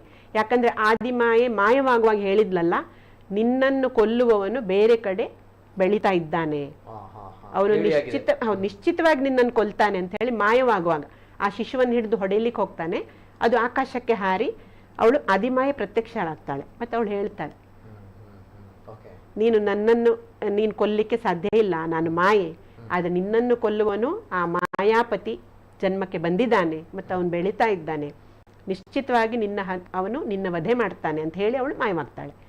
ಅಷ್ಟೊತ್ತಿಗೆ ಅವನಿಗಾದಂತಹ ಭಯದಿಂದ ಆ ಕಾಲಾವಧಿಯಲ್ಲಿ ಮಥುರೆ, ಬೃಂದಾವನ, ಗೋಕುಲ ಎಲ್ಲೆಲ್ಲಿ ಹುಟ್ಟಿದ ಅಷ್ಟೂ ಮಕ್ಕಳನ್ನು ಕೊಲ್ಲುವ ಒಂದು ನಿರ್ಣಯ ಮಾಡಿ ಪೂತನೆಯನ್ನು ಕಳಿಸುವಂಥದ್ದು. ಅಸಂಖ್ಯಾತ ಶಿಶುಗಳನ್ನು ಅವಳು ಆ ವಿಷಪೂರಿತ ಹಾಲುಣಿಸುವ ಮೂಲಕ ಕೊಂದಾಕ್ತಾಳೆ. ಅವಳೇ ಮತ್ತೆ ಕೃಷ್ಣನ ಸಮೀಪ ಬಂದು ಆ ಮಗುವಿನಿಂದ ಅವಳು ಕೊಲ್ಲಲ್ಪಡ್ತಾಳೆ. ಅವಳು ಕೂಡ ಒಂದು ಶಾಪಗ್ರಸ್ತಳಾಗಿದ್ಲು. ಭಗವಂತನ ಅನುಗ್ರಹದಿಂದ ಅವಳು ಶಾಪ ಮುಕ್ತಳಾಗ್ತಾಳೆ. ಅಂದ್ರೆ ಇದೆಲ್ಲವೂ ನಾವು ಗಮನಿಸಿದ್ರೆ ಭಗವಂತ ವಿಶೇಷವಾಗಿ ಭೂಭಾರ ಇಳುಹಲಿಕ್ಕಾಗಿ ಬಂದಂತಹ ಪೂರ್ಣಾವತಾರ ಇದು ನಮ್ಮ ಗಮನಕ್ಕೆ ಬರ್ತದೆ. ಹಾಗಾಗಿ ಕೃಷ್ಣಾವತಾರ ಒಂದು ವಿಶೇಷವಾದ ಅವತಾರ. ಇದರ ಆಚರಣೆ ಮಾಡುವ ಮೂಲಕ ಇದೊಂದು ವ್ರತದ ರೂಪದಲ್ಲಿ ಆಚರಣೆ ಮಾಡ್ಬೇಕಂತ ಹೇಳ್ತಾರೆ. ಯಾಕಂದ್ರೆ ಈ ವ್ರತಾಚರಣೆ ಮಾಡುವವರು ಆ ದಿವಸ ಇಡೀ ಏನನ್ನು ತಿನ್ನದೆ ಉಪವಾಸ ಮಾಡಬೇಕು, ಆಹಾರ ಸೇವನೆ ಮಾಡದೆ. ಮಧ್ಯರಾತ್ರಿ 12 ಗಂಟೆಗೆ ಕೃಷ್ಣ ಜನ್ಮ ಆದ ನಂತರ 12 ಗಂಟೆಗೆ ಜನ್ಮ, ಆ ಸಮಯದಲ್ಲಿ ಪೂಜೆ ಮಾಡಿ ನಂತರ ಪ್ರಸಾದ ರೂಪದಲ್ಲಿ ಆ ನೈವೇದ್ಯವನ್ನು ಸ್ವೀಕಾರ ಮಾಡಿ ಉಪವಾಸವನ್ನು ಬಿಡಬೇಕು. ಇದು ವ್ರತಾಚರಣೆ ಮಾಡುವವರು ಮಾಡಬೇಕಾದಂತಹ ನಿಯಮಗಳು. ಅನ್ಯರು ಯಾರಿಗೆ ಉಪವಾಸ ಸಾಧ್ಯ ಇಲ್ಲ ಅವರು ಸಾತ್ವಿಕ ಆಹಾರ ಅಥವಾ ಲಘು ಆಹಾರ ಹೀಗೆ ಸೇವನೆ ಮಾಡಿ ಆದಷ್ಟು ಹೆಚ್ಚು ಓಂ ನಮೋ ಭಗವತೆ ವಾಸುದೇವಾಯ, ಇದು ಕೃಷ್ಣನಿಗೆ ಸಂಬಂಧಪಟ್ಟ ನಾಮ ಜಪ. ಇದು ವಿಶೇಷ ಶಕ್ತಿ ಇರುವಂತಹ ನಾಮ. ಇದೇ ನಾಮವನ್ನು ಧ್ರುವ, ಪ್ರಹ್ಲಾದ ಇವರೆಲ್ಲರೂ ಹೇಳಿ ಉದ್ಧಾರವಾದ್ರು ಅಂತ ನಮಗೆ ಇತಿಹಾಸ ಹೇಳ್ತದೆ. ಹಾಗಾಗಿ ಈ ಜಪ ಬಾಕಿ ದಿವಸಗಳಲ್ಲೂ ಮಾಡಬೇಕು, ಆದರೆ ವಿಶೇಷವಾಗಿ ಕೃಷ್ಣಾಷ್ಟಮಿಯ ದಿವಸ ಕೇವಲ ನಾವು ದೇವಸ್ಥಾನಕ್ಕೆ ಹೋಗಿ ಬಂದೆವು ಅಥವಾ ಪೂಜೆ ಮಾಡಿದ್ದೆವು ಅದರಿಂದ ಒಂದು ತಾತ್ಕಾಲಿಕ ಸುಖ ನಮಗೆ ಸಿಗ್ಬೋದು ಮನಸ್ಸಿಗೆ, ನಾನು ಮಾಡಿದ್ದೆ ಅಷ್ಟೇ, ಆದರೆ ಪರಿವರ್ತನೆ ಆಗುವುದಿಲ್ಲ. ಭಗವಂತನ ನಾಮದಿಂದ ಮನುಷ್ಯನಲ್ಲಿರುವ ಸತ್ವಗುಣ ವೃದ್ಧಿ ಆಗ್ತದೆ. ಆ ಸತ್ವಗುಣದಿಂದ ಮನುಷ್ಯ ಧರ್ಮನಿಷ್ಠ, ಧರ್ಮ ಕಾರ್ಯ ಮಾಡುವಂಥದ್ದು ಅಥವಾ ಧರ್ಮ ಜಾಗೃತಿ, ಸಮಾಜಕ್ಕೆ ಒಳಿತನ್ನುಂಟು ಮಾಡುವಂತಹ ವಿಚಾರ, ಇದೆಲ್ಲವೂ ಸಾತ್ವಿಕ ವ್ಯಕ್ತಿಯಲ್ಲಿ ಮಾತ್ರ ಬರ್ತದೆ. ನಮ್ಮಲ್ಲಿರುವ ಆ ಸತ್ವಗುಣವನ್ನು ವೃದ್ಧಿಸುವ ದೃಷ್ಟಿಯಿಂದಲೇ ಈ ಹಬ್ಬ ಉತ್ಸವಗಳ ಆಚರಣೆ. ಇದು ಲೋಪವಾಗಿ ಹೋಗಿದೆ. ಇದರ ಸ್ಮರಣೆ ಇಲ್ಲದೆ ಇದು ಕೇವಲ ಈಗ ಮನೋರಂಜನೆ, ಆಡಂಬರ, ಇನ್ನೊಬ್ರಿಗೆ ತೋರಿಸ್ಲಿಕ್ಕೆ, ಈ ಥರ ದುರ್ದೈವದಿಂದ ಆಗ್ತಾ ಇದೆ. ಇದನ್ನು ಗಮನದಲ್ಲಿಟ್ಟು ನಾವೆಲ್ಲರೂ ಕೂಡ ವಿಶೇಷ, ಅದರಲ್ಲೂ ಭಗವಂತನ ಅವತಾರ ಬಂದಂತಹ ದಿನ ಅಂದ್ರದು ಅಷ್ಟೂ ಮಹತ್ವದ ದಿನ. ಅದರ ಲಾಭವನ್ನು ನಾವು ಆಧ್ಯಾತ್ಮಿಕ ಸ್ತರದಲ್ಲಿ, ಚೈತನ್ಯದ ಸ್ತರದಲ್ಲಿ ಪಡೀಲಿಕ್ಕೆ ಶಾಸ್ತ್ರ ಹೇಳಿದ ಪ್ರಕಾರ ಯೋಗ್ಯ ರೀತಿಯಲ್ಲಿ ನಾವು ಮಾಡಿದೆವಂತಾದರೆ ನಮಗೆ ನಿಶ್ಚಿತವಾಗಿ ಅದರ ಲಾಭವಾಗ್ತದೆ. ಜೊತೆಗೆ ಮೇಡಮ್, ಈಗ ಕೃಷ್ಣನ ಆದರ್ಶಗಳು ಇವೆಲ್ಲ ನಡುವೆ ಒಂದ್ ಕಡೆ ತಾವು ಯಾವ ರೀತಿ ಅಂತ ಹೇಳಿ ಉಪವಾಸ ಮಾಡಿದ್ರೆ ಒಳ್ಳೇದು. ನಾಳೆ ದಿನ ಅಂದ್ರೆ ಕೃಷ್ಣ ಜನ್ಮಾಷ್ಟಮಿ ದಿನ ಉಪವಾಸ ಮಾಡಿದ್ರೆ ಒಳ್ಳೇದು. ಜೊತೆಗೆ 12 ಗಂಟೆಗೆ ಪೂಜೆ ಮಾಡಿ ತದನಂತರ ಉಪವಾಸ ಬಿಡುವಂತ ಕ್ರಮ ಇದೆಯಾ, ಹೇಗೆ? ಹೌದು, ಯಾಕಂದ್ರೆ 12 ಗಂಟೆ ತನಕ ಉಪವಾಸ ಇದ್ದು ಅದು ವ್ರತದ ರೂಪದಲ್ಲಿ ಮಾಡುವಂಥದ್ದು. ಹಾಗಾಗಿ ಆ ಥರ ಮಾಡಿ ಷೋಡಶೋಪಚಾರ ಪೂಜೆ, ಪಂಚೋಪಚಾರ ಪೂಜೆ ಶಕ್ತ್ಯಾನುಸಾರ ನಮಗೆ ಹೇಗೆ ಸಾಧ್ಯ ಇದೆ, ಎಷ್ಟರ ಮಟ್ಟಿಗೆ ಸಾಧ್ಯ ಇದೆ ಆ ಥರ ಮಾಡಿ ಭಗವಂತನಿಗೆ ನೈವೇದ್ಯ ಅಂತ ಹೇಳಿ, ಸರ್ವೇ ಸಾಮಾನ್ಯವಾಗಿ ಮೊಸರವಲಕ್ಕಿ ಅಥವಾ ಪಂಚಕಜ್ಜಾಯ ಅಂತ ಹೇಳ್ತೇವೆ, ಇದೆಲ್ಲವನ್ನು ಅರ್ಪಣೆ ಮಾಡಿ ವ್ರತಾಚರಣೆ ಮಾಡಿದವನು ನಂತರ ಆ ಪ್ರಸಾದವನ್ನು ಸ್ವೀಕಾರ ಮಾಡಿ ವ್ರತವನ್ನು ಬಿಡುವಂಥದ್ದು. ಅಥವಾ ಕೆಲವರು ಮರು ದಿವಸ ಬೆಳಿಗ್ಗೆ ಕೂಡ ಆ ದಹಿ ಕಾಲ ಅಂತ ಹೇಳಿ, ಅದರ ಬಗ್ಗೆ ನಾನು ಅಂತ ಹೇಳ್ತೇನೆ ಮೊಸರು ಕುಡಿಕೆ ವಿಷಯದಲ್ಲಿ, ಅಲ್ಲಿ ಮರು ದಿವಸ ಬೆಳಿಗ್ಗೆ ಕೂಡ ಅದನ್ನು ಸ್ವೀಕಾರ ಮಾಡಿ ಸಾತ್ವಿಕ ಆಹಾರವನ್ನೇ ಸ್ವೀಕರಿಸಬೇಕು. ಮತ್ತೆ ಆ ಉಪವಾಸವನ್ನು ಬಿಟ್ರೆ ಈ ವ್ರತಾಚರಣೆಯಿಂದ ವ್ಯಕ್ತಿಗೆ ಶೌಚ ಅಶೌಚದ ಪಾಲನೆ ಮಾಡದಿರುವುದರಿಂದ ತಗಲಿದ ಪಾಪಗಳ ಪರಿಮಾರ್ಜನೆ ಆಗ್ತದೆ ಅಂತ ಹೇಳಿದ್ದಾರೆ. ಇದರ ಅರ್ಥ ಸೂತಕ ಅಂತೆಲ್ಲ ನಾವು ಹೇಳ್ತೇವಲ್ಲ, ಅಮ್ಮೆ ಸೂತಕ, ಜನನ ಮರಣದ ಸೂತಕವನ್ನು ಪಾಲಿಸಬೇಕು ವ್ಯಕ್ತಿಗಳು. ಯಾಕಂದ್ರೆ ಆ ಸಂದರ್ಭದಲ್ಲಿ ದೇವಾಲಯಕ್ಕೆ ಹೋಗಬಾರ್ದು ಅಥವಾ ಇನ್ನಿತರ ಕೆಲವು ಧಾರ್ಮಿಕ ಕೃತಿ ವಿಧಿಗಳನ್ನು ಮಾಡದೇ ಇರುವಂಥದ್ದು, ಇದು ಧರ್ಮಶಾಸ್ತ್ರ ಹೇಳಿದೆ. ಅದರ ಹಿಂದೆ ತುಂಬಾ ವಿಜ್ಞಾನ ಇದೆ. ಆದ್ರೆ ಕೆಲವರು ಇದರ ಬಗ್ಗೆ ನಂಬಿಕೆ ಇಲ್ಲದೆ ಅಥವಾ ಅಜ್ಞಾನದಿಂದ ಪಾಲನೆ ಮಾಡೋದಿಲ್ಲ. ಇದರಿಂದ ಅವರಿಗೆ ದೋಷ ತಗಲ್ತದೆ. ಶಾಸ್ತ್ರ ಇದನ್ನು ಸ್ಪಷ್ಟವಾಗಿ ಹೇಳಿದೆ. ಸೂತಕ ಇರುವಾಗ ನಾವು ಇಂತಿಂಥ ಕೃತಿಗಳನ್ನು ಮಾಡಬಾರ್ದು. ಅದು ಮಾಡ್ತಾರೆ ಕೆಲವರು. ಇವತ್ತಿನ ವಿಜ್ಞಾನ ಯುಗದಲ್ಲಿ ಅದರ ಬಗ್ಗೆ ಅದು ತಪ್ಪು, ಅದು ಅಂಧಶ್ರದ್ಧೆ, ಇದರ ಬಗ್ಗೆ ಬಹಳಷ್ಟು ನಾವು ಕೇಳ್ತೇವೆ ಸಮಾಜದಲ್ಲಿ. ಆದ್ರೆ ವ್ಯಕ್ತಿಗೆ ಅದರಿಂದ ಆಗುವ ಸೂಕ್ಷ್ಮದ ಪರಿಣಾಮಗಳನ್ನು ಭೋಗಿಸ್ಲೇಬೇಕಾಗ್ತದೆ. ಅದನ್ನು ದೋಷ ಅಂತ ಹೇಳ್ತೇವೆ. ಮುಂದೆ ಮತ್ತೆ ಸಮಸ್ಯೆ ಬಂದಾಗ ಜ್ಯೋತಿಷಿಗಳೆಲ್ಲ ಹೇಳ್ಬಹುದು, ನಿಮ್ಗೆ ಇಂತಿಂತದ್ದು ದೋಷ ಇದೆ, ಅದಕ್ಕೆ ನೀವು ಈ ರೀತಿ ಪರಿಹಾರ ಮಾಡಬೇಕು ಅಂತ. ಈ ಶೌಚ ಅಶೌಚದ ನಿಯಮ ಪಾಲನೆ ಮಾಡದಿರುವುದರಿಂದ ತಗಲಿದ ಪಾಪ ಕೃಷ್ಣಾಷ್ಟಮಿಯ ಉಪವಾಸ ವ್ರತದಿಂದ ಪರಿಮಾರ್ಜನೆ ಆಗ್ತದೆ. ಎಷ್ಟು ಮಹತ್ವದ್ದಿದೆ ನೋಡಿ. ಒಂದು ಕೃಷ್ಣಾಷ್ಟಮಿಯ ಉಪವಾಸ, ಮತ್ತೊಂದು ಋಷಿ ಪಂಚಮಿ ಅಂತ ಹೇಳಿ. ಋಷಿ ಪಂಚಮಿ ಅಂದ್ರೆ ಗಣೇಶ ಚತುರ್ಥಿಯ ಮರುದಿವಸ, ಭಾದ್ರಪದ ಶುಕ್ಲ ಪಂಚಮಿಯ ದಿವಸ ಕೂಡ ಉಪವಾಸ ಮಾಡ್ಬೇಕಂತ ಹೇಳಿದ್ದಾರೆ. ಆ 2 ಉಪವಾಸ ವ್ರತ ಮಾಡಿದ್ರೆ ಶೌಚ ಅಶೌಚದಿಂದ ನಿರ್ಮಾಣವಾದ ದೋಷದ ಪರಿಮಾರ್ಜನೆ ಆಗ್ತದೆ. ಇದನ್ನು ನಮಗೆ ಇವತ್ತು ಎಲ್ಲಿಯೂ ಕಲಿಸುವುದಿಲ್ಲ. ಮತ್ತು ಆ ದೋಷದ ದುಷ್ಪರಿಣಾಮ ಬಹಳಷ್ಟು ಜನರು ದೈಹಿಕ ಮಾನಸಿಕ ಸ್ತರದಲ್ಲಿ ಕೌಟುಂಬಿಕ ಸಮಸ್ಯೆಗಳು, ಆಧ್ಯಾತ್ಮಿಕ ತೊಂದರೆಗಳು, ಈ ರೂಪದಲ್ಲಿ ಆ ದೋಷದ ಫಲವನ್ನು ಭೋಗಿಸ್ತಾ ಇರ್ತಾರೆ. ಇದೆಲ್ಲ ಹಿಂದೂ ಧರ್ಮದಲ್ಲಿ ಸ್ಪಷ್ಟವಾಗಿ ನಮಗೆ ಕಲಿಸ್ತಾರೆ. ಆದ್ರೆ ದುರ್ದೈವದಿಂದ ಇದ್ರ ಬಗ್ಗೆ ಎಲ್ಲಿಯೂ ಶಿಕ್ಷಣ ಇಲ್ಲ ನಮ್ಗೆ ಹಿಂದೂಗಳಿಗೆ. ಹಾಗಾಗಿ ಈ ಒಂದು ವ್ರತ ಇದೆಲ್ಲ ಕೃಷ್ಣಾಷ್ಟಮಿ ವ್ರತ, ಇದು ಬಹಳ ಮಹತ್ವದ್ದು. ಒಂದು ಉಪವಾಸ ಮಾಡಿದ್ರಿಂದ ಇಷ್ಟೊಂದು ಪಾಪಗಳ ಪರಿಮಾರ್ಜನೆ ಆಗ್ತದಾದ್ರೆ ಅದನ್ನು ಮಾಡಿ ಅದರ ಲಾಭ ಪಡೆಯುವುದು ಅತ್ಯಂತ ಸೂಕ್ತ ಅಂತ ನಾವು ತಿಳ್ಕೊಳ್ಬೇಕು. ಜೊತೆಗೆ ಒಂದ್ ಕಡೆ ಶ್ರೀಕೃಷ್ಣ ಜನ್ಮಾಷ್ಟಮಿ, ತದನಂತರ ಮರುದಿನ ಬರುವಂತದ್ದು ಮೊಸರು ಕುಡಿಕೆ. ಮೊಸರು ಕುಡಿಕೆ ಎಷ್ಟು ಶ್ರೀಕೃಷ್ಣ ಜನ್ಮಾಷ್ಟಮಿ ನಾವು ಶ್ರದ್ಧೆ ಭಕ್ತಿಯಿಂದ ಆಚರಣೆ ಮಾಡ್ತೀವಿ, ಅಷ್ಟೇ ಉತ್ಸಾಹದಿಂದ ಖುಷಿಯಾಗಿ ಸಂಭ್ರಮದಿಂದ ನಾವು ಮೊಸರು ಕುಡಿಕೆಯನ್ನ ಆಚರಣೆ ಮಾಡ್ತೀವಿ. ಅದರಲ್ಲೂ ಕೂಡ ನಮ್ಮ ಉಡುಪಿಯಲ್ಲಿ, ಜೊತೆಗೆ ಕದ್ರಿಯಲ್ಲಿ, ಜೊತೆಗೆ ಈ ಕೊಟ್ಟಾರ, ಅತ್ತಾವರ, ಹೀಗೆ ಬೇರೆ ಬೇರೆ ಭಾಗಗಳಲ್ಲಿ ಬಹಳಷ್ಟು ಒಂದು ಗ್ರ್ಯಾಂಡ್ ಆಗಿ ಒಂದು ಸೆಲೆಬ್ರೇಷನ್ ಮಾಡುವಂತಿದೆ. ಮೊಸರು ಕುಡಿಕೆ ಅನ್ನುವಂಥದ್ದು ಯುವಕರಿಗೆ ಒಂದು ಹಬ್ಬ. ಶ್ರೀಕೃಷ್ಣ ಪರಮಾತ್ಮನಿಗೆ ಮುದ್ದು ಕೃಷ್ಣನಿಗೆ ಬೆಣ್ಣೆ ಅಂತ ಹೇಳಿದ್ರೆ ಬಹಳಷ್ಟು ಇಷ್ಟ. ಇವೆಲ್ಲ ಜೊತೆಗೆ ಕೃಷ್ಣ ದೇವರ ಒಂದು ಪುಟ್ಟ ಮಕ್ಕಳಿಗೆ ಕೃಷ್ಣದೇವರ ವೇಷ ಹಾಕುವಂಥದ್ದು ಬಹಳಷ್ಟು ಜನಜನಿತವಾಗಿರುವಂತ ವಿಚಾರ. ಎಲ್ಲಿ ಕೃಷ್ಣಾಷ್ಟಮಿ ಬರುತ್ತೆ ಅಂತ ಗೊತ್ತಾಗುವಂಥದ್ದು ಯಾವಾಗ ಅಂತ ಹೇಳಿದ್ರೆ, ಪುಟ್ಟ ಮಕ್ಕಳು ನಮ್ಮ ಕರಾವಳಿ ಭಾಗದ ಅಥವಾ ನಮ್ಮ ನಾಡಿನ ಪುಟ್ಟ ಮಕ್ಕಳು ಯಾವಾಗ ಕೃಷ್ಣ ವೇಷ ಹಾಕ್ಲಿಕ್ಕೆ ಸ್ಪರ್ಧೆಗಳಿಗೆ ರೆಡಿ ಆದ್ರು ಆವಾಗ ಗೊತ್ತಾಗುತ್ತೆ ಕೃಷ್ಣ ಜನ್ಮಾಷ್ಟಮಿ ಹತ್ರ ಬಂತು ಅಂತೇಳಿ.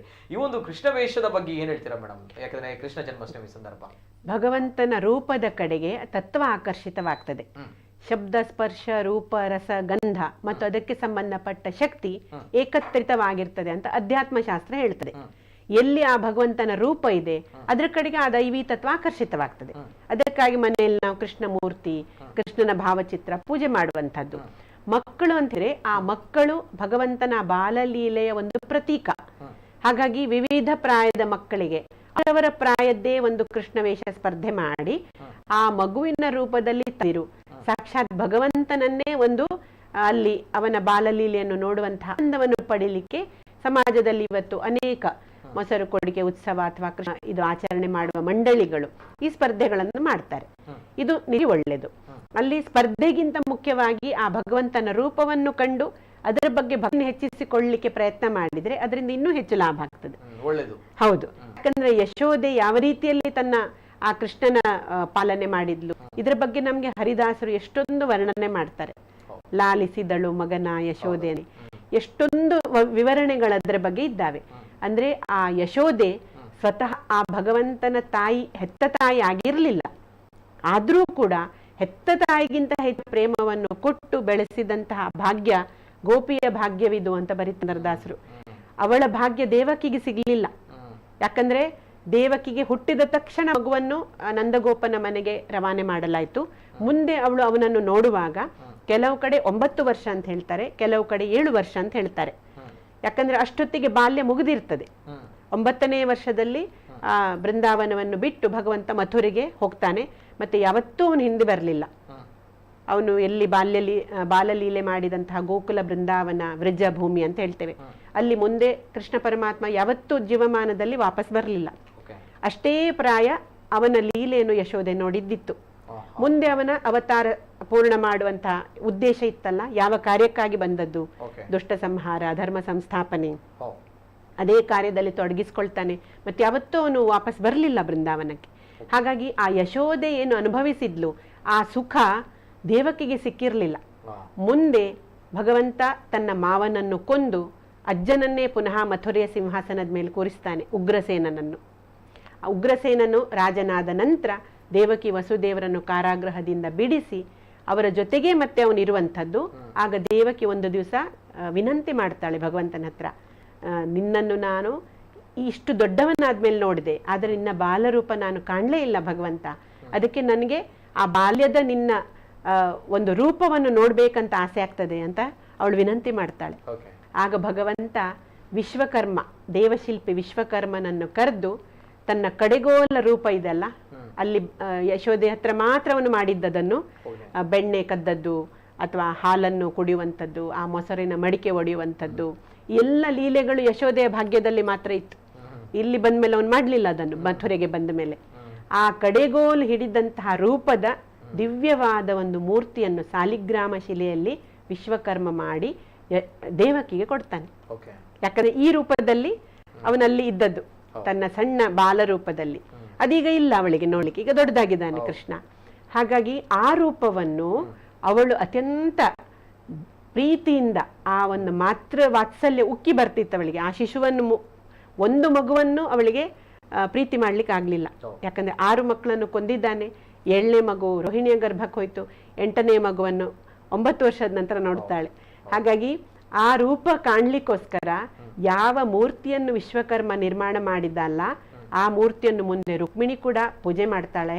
ಅದರ ನಂತರ ಇವತ್ತು ನಾವು ಉಡುಪಿಯಲ್ಲಿ ಯಾವ ಮೂರ್ತಿಯನ್ನು ಪೂಜಿಸ್ತಾ ಇದ್ದೇವೆ ಕೃಷ್ಣನ ರೂಪದಲ್ಲಿ, ಅದೇ ಮೂರ್ತಿ ಈಗ ನಾನು ಹೇಳಿದಂತಹ ಮೂರ್ತಿಯಾಗಿತ್ತು.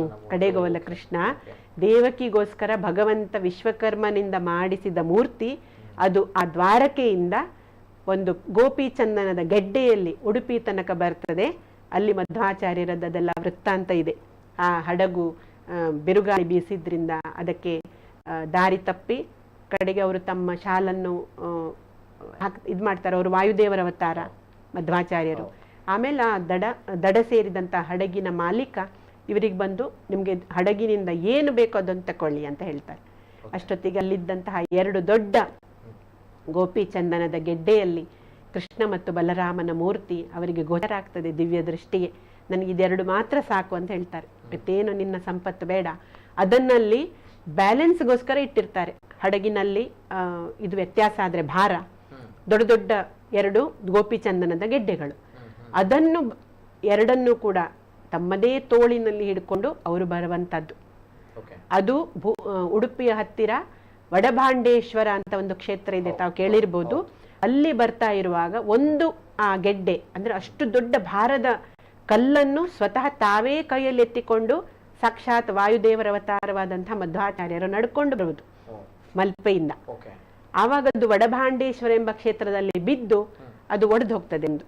ಅದರ ಒಳಗಿನಿಂದ ಬಲರಾಮನ ದಿವ್ಯ ಮೂರ್ತಿ ಪ್ರತ್ಯಕ್ಷ ಆಯಿತು. ಅದನ್ನು ಅಲ್ಲಿಯೇ ಪ್ರತಿಷ್ಠಾಪನೆ ಮಾಡಿದ್ರು. ಇವತ್ತು ವಡಭಾಂಡೇಶ್ವರ ಎಂಬ ಕ್ಷೇತ್ರಕ್ಕೆ ಹೋದ್ರೆ ಅಲ್ಲಿ ಬಲರಾಮನ ಮೂರ್ತಿ ಇದೆ, ಬಲರಾಮನ ಕ್ಷೇತ್ರ. ಅದು ಇನ್ನೊಂದು ಮೂರ್ತಿಯನ್ನು ತಕೊಂಡು ಇಲ್ಲಿ ಬರ್ತಾರೆ. ಉಡುಪಿ ತನಕ ಬಂದು ಅಲ್ಲಿ ಇವತ್ತು ನಾವು ಸರೋವರ ನೋಡ್ತೇವೆ, ಮಧ್ವ ಸರೋವರ. ಅದರಲ್ಲಿ ಆ ಗೆಡ್ಡೆಯನ್ನು ಹಾಕಿ ಅದು ಕರಗಿ ಅದರಿಂದ ಕೃಷ್ಣ ಪರಮಾತ್ಮ ಉದ್ಭವ ಆಗ್ತಾನೆ. ಅದನ್ನು ಸ್ವತಃ ತಮ್ಮ ಕೈಯಿಂದ ಪ್ರತಿಷ್ಠಾಪನೆ ಮಾಡ್ತಾರೆ. ಅಂತಹ ಪರಮ ದಿವ್ಯ ಕ್ಷೇತ್ರ ನಮ್ಮ ಉಡುಪಿ. ಹಾಗಾಗಿ ಈ ಮೂರ್ತಿ ಏನಿದೆಲ್ಲ ಈಗ ನಾನು ಹೇಳಿದೆ, ಇದು ದೇವಕಿಗಾಗಿ ಸಾಕ್ಷಾತ್ ಪರಮಾತ್ಮನೇ ಮಾಡಿಸಿದಂತಹ ಸಾಲಿಗ್ರಾಮ ಶಿಲೆಯ ಮೂರ್ತಿ ಅಂತ ಉಲ್ಲೇಖ ಇದೆ ಇತಿಹಾಸದಲ್ಲಿ. ಇದನ್ನೆಲ್ಲ ಇವತ್ತು ನಾವು ಕಣ್ಣಿಂದ ನೋಡ್ತಾ ಇದ್ದೇವೆ. ಅಷ್ಟು ವರ್ಷಗಳಿಂದ ಅದಲ್ಲಿ ಪೂಜಿತವಾಗಿತ್ತು. ಮಧ್ವಾಚಾರ್ಯರ ಕೃಪೆಯಿಂದ ಅವನು ದ್ವಾರಕೆಯಿಂದ ಇಲ್ಲಿ ಬಂದ ಅಂತ ಹೇಳಿದ್ರ ಬಗ್ಗೆ ಎಲ್ಲ ಕೀರ್ತನೆಗಳಿದ್ದಾವೆ.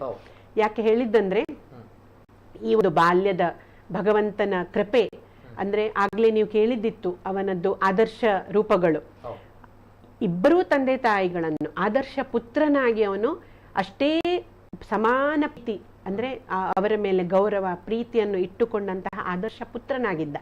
ಯಾಕಂದ್ರೆ ಯಶೋದೆ ಮತ್ತು ನಂದಗೋಪನಿಗೆ ಯಾವತ್ತೂ ಕೂಡ ಯಾವುದೇ ರೀತಿಯಲ್ಲಿ ನೋವಾಗುವಂತೆ ದುಃಖ ಕೊಡದಂತೆ ತನ್ನ ಬಾಲ್ಯ ಲೀಲೆಯಿಂದ ಕೇವಲ ಆನಂದವನ್ನೇ ಕೊಟ್ಟಿದ್ದಾನೆ ಪರಮಾತ್ಮ. ಮತ್ತೆ ಇಲ್ಲಿ ಬಂದ ನಂತರ ದೇವಕಿಗೆ ಬಾಲ್ಯದ ತನ್ನ ರೂಪ ಸಿಗ್ಲಿಲ್ಲ ಅಂತ ಹೇಳಿ ಮುಂದೆ ಯಾವತ್ತೂ ಅವಳಿಗೆ ನೋವಾಗದ ಹಾಗೆ ನಡ್ಕೊಳ್ತಾನೆ ಅಂತ ಉಲ್ಲೇಖ ಉಂಟು.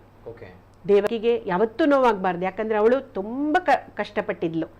ಕಂಸನಿಂದ ಅವಳು ಕಾರಾಗೃಹದಲ್ಲಿದ್ದು ಅವಳ ಜೀವನ ಅಷ್ಟು ಯಾತನಾಮಯ ಇತ್ತು. ಮುಂದೆ ಒಂದು ದಿನ ಕೂಡ ದೇವಕಿ ವಸುದೇವರಿಗೆ ಕಷ್ಟ ಆಗಬಾರ್ದಂತ ಹೇಳಿ ಅಷ್ಟು ಪ್ರೀತಿಯಿಂದ ಆದರ್ಶ ಪುತ್ರನ ಹಾಗೆ ಭಗವಂತ ನಡೆಸಿಕೊಂಡ ಅಂತ ಭಾಗವತ ಪುರಾಣದಲ್ಲಿ ಉಲ್ಲೇಖ ಇದೆ. ಮುಂದೆ ನೀವು ಕೇಳಿದ್ರಿ ಯಾವ್ಯಾವ ರೂಪದಲ್ಲಿ. ಆದರ್ಶ ಮಿತ್ರನ ವಿಷಯ ನಾವು ಕೇಳಿದ್ದೇವೆ. ಇವತ್ತಿಗೂ ಕೂಡ ನಾವು ಫ್ರೆಂಡ್ಶಿಪ್ ಡೇ ಅಂದ್ರೆ ವಾಸ್ತವದಲ್ಲಿ ಕೃಷ್ಣ ಮತ್ತು ಸುಧಾಮ.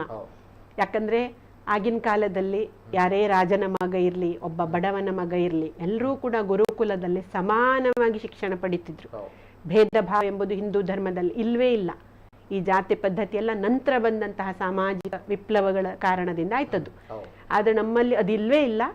ಇದು ನಾವು ಹಿಂದಿನ ನಮ್ಮ ಎಲ್ಲ ಗ್ರಂಥಗಳನ್ನು ಪುರಾಣಗಳಲ್ಲಿ ಇದೆಲ್ಲದರ ಬಗ್ಗೆ ಉಲ್ಲೇಖ ಉಂಟು. ಅಂತ ಸಂದರ್ಭದಲ್ಲಿ ಒಬ್ಬ ಕಡು ಬ್ರಾಹ್ಮಣನ ಪುತ್ರ ಸುಧಾಮ ಮತ್ತು ಇಲ್ಲಿ ರಾಜಪುತ್ರನಾಗಿ ಕೃಷ್ಣ ಬಲರಾಮರು ಹೋಗುವಂಥದ್ದು ಸಾಂದೀಪನಿ ಮಹರ್ಷಿಗಳ ಆಶ್ರಮಕ್ಕೆ. ಅಷ್ಟೊತ್ತಿಗಾಗಲೇ ಇಲ್ಲಿ ಉಗ್ರಸೇನನಿಗೆ ರಾಜನಾಗಿ ಮಾಡಿದ್ರು. 9 ವರ್ಷಗಳ ಕಾಲ ಕೇವಲ ಗೋಪಾಲ ಗೋವಿಂದನಾಗಿದ್ದಂಥವನಿಗೆ ವಿದ್ಯೆ ಇರಲಿಲ್ಲ. 9 ವರ್ಷದ ನಂತರ ಇಲ್ಲೆಲ್ಲ ರಾಜಕೀಯ ವ್ಯವಸ್ಥೆ ಸರಿಯಾದ ನಂತರ ಉಗ್ರಸೇನ ಮಹಾರಾಜ ಇಬ್ಬರೂ ಮಕ್ಕಳನ್ನು ಸಾಂದೀಪನಿ ಮುನಿಯ ಆಶ್ರಮಕ್ಕೆ ಕಳಿಸ್ತಾರೆ. ಅಲ್ಲಿ ಇವನಿಗೆ ಸುಧಾಮನ ಜೊತೆಗೆ ಮಿತ್ರತ್ವ ಆಗ್ತದೆ.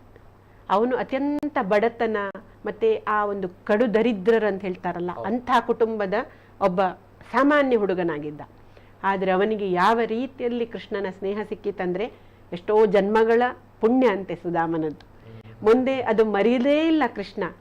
ಮುಂದೆ ಕೇವಲ 64 ದಿನಗಳಲ್ಲಿ ಕೃಷ್ಣ ಪರಮಾತ್ಮ 64 ವಿದ್ಯೆ 14 ಕಲೆಗಳನ್ನು ಕ್ಷಮಿಸಿ 14 ವಿದ್ಯೆ 64 ಕಲೆಗಳನ್ನು ಪಡ್ಕೊಂಡು ಕೇವಲ 64 ದಿನಗಳಲ್ಲಿ ಅವನಲ್ಲಿಂದ ಬರ್ತಾನೆ. ಅಂದ್ರೆ ಅಸಾಮಾನ್ಯ ಬುದ್ಧಿಮತ್ತೆ, ಅಸಾಮಾನ್ಯ ಆ ಮೇಧಾವಿ ಅಂತ ಹೇಳ್ತಾರೆ ಕೃಷ್ಣನನ್ನು. ಬಾಕಿ ಎಲ್ರಿಗೂ 12ಕ್ಕಿಂತ ಹೆಚ್ಚು ವರ್ಷ ತಗಲ್ತದೆ. 14 ವಿದ್ಯೆ 64 ಕಲೆಗಳನ್ನು ಗುರುಮುಖೇನ, ಗುರುಕುಲದಲ್ಲಿ ಕನಿಷ್ಠ 12 ವರ್ಷ ಇರಬೇಕು. ಈಗ ಹೇಗೆ ನಮಗೆ 1ನೇ ಕ್ಲಾಸಿಂದ ಡಿಗ್ರಿ ತನಕ ಇಷ್ಟು ವರ್ಷ ಅಂತ, ಹಾಗೆ ಒಬ್ಬ ವ್ಯಕ್ತಿ ಸುಶಿಕ್ಷಿತ ಅಥವಾ ಒಬ್ಬ ವಿದ್ಯಾವಂತ ಅನಿಸ್ಕೊಳ್ಬೇಕಾದ್ರೆ ಕನಿಷ್ಠ 12 ವರ್ಷ ಗುರುಕುಲದಲ್ಲಿ ಇರಬೇಕು. ಆದರೆ 64 ದಿನದಲ್ಲಿ ಇಂಥ ಒಂದು ಎಲ್ಲವನ್ನು ಗ್ರಹಣ ಮಾಡಿ ಇವನದ್ದು ವಿದ್ಯೆ ಪೂರ್ಣ ಆಯ್ತು ಅಂತೇಳಿ ಸಂದೀಪನಿ ಮುನಿಗಳೇ ಕಳಿಸಿಬಿಡ್ತಾರೆ. ಇನ್ನೇನು ಬಾಕಿ ಇಲ್ಲ ಕಲಿಸ್ಲಿಕ್ಕೆ, ಕರ್ಕೊಂಡೋಗಿ. ಆದರ್ಶ ಶಿಷ್ಯ ಯಾರು ಕೂಡ ಈ ಥರ ಕಲೀಲಿಕ್ಕೆ ಅಸಾಧ್ಯ ಇತ್ತು. ಅಂಥ ಅಪ್ರತಿಮ ಮೇಧಾಶಕ್ತಿ, ಯಾಕಂದರೆ ಸಾಕ್ಷಾತ್ ಪರಮಾತ್ಮನೇ ಇದ್ದವನು. ಮುಂದೆ ಆದರ್ಶ ಶಿಷ್ಯನಾಗಿ ಸಂದೀಪನಿ ಮುನಿಗಳ ಮಗನನ್ನು, ಪುನರ್ದತ್ತ ಎಂಬ ಹೆಸರಿನ ಒಬ್ಬ ಮಗ ಪ್ರಭಾಸ ಕ್ಷೇತ್ರದಲ್ಲಿ ಸಮುದ್ರ ಸ್ನಾನಕ್ಕೆ ಹೋದಾಗ ಅವನಲ್ಲಿ ಮೃತನಾಗಿರ್ತಾನೆ.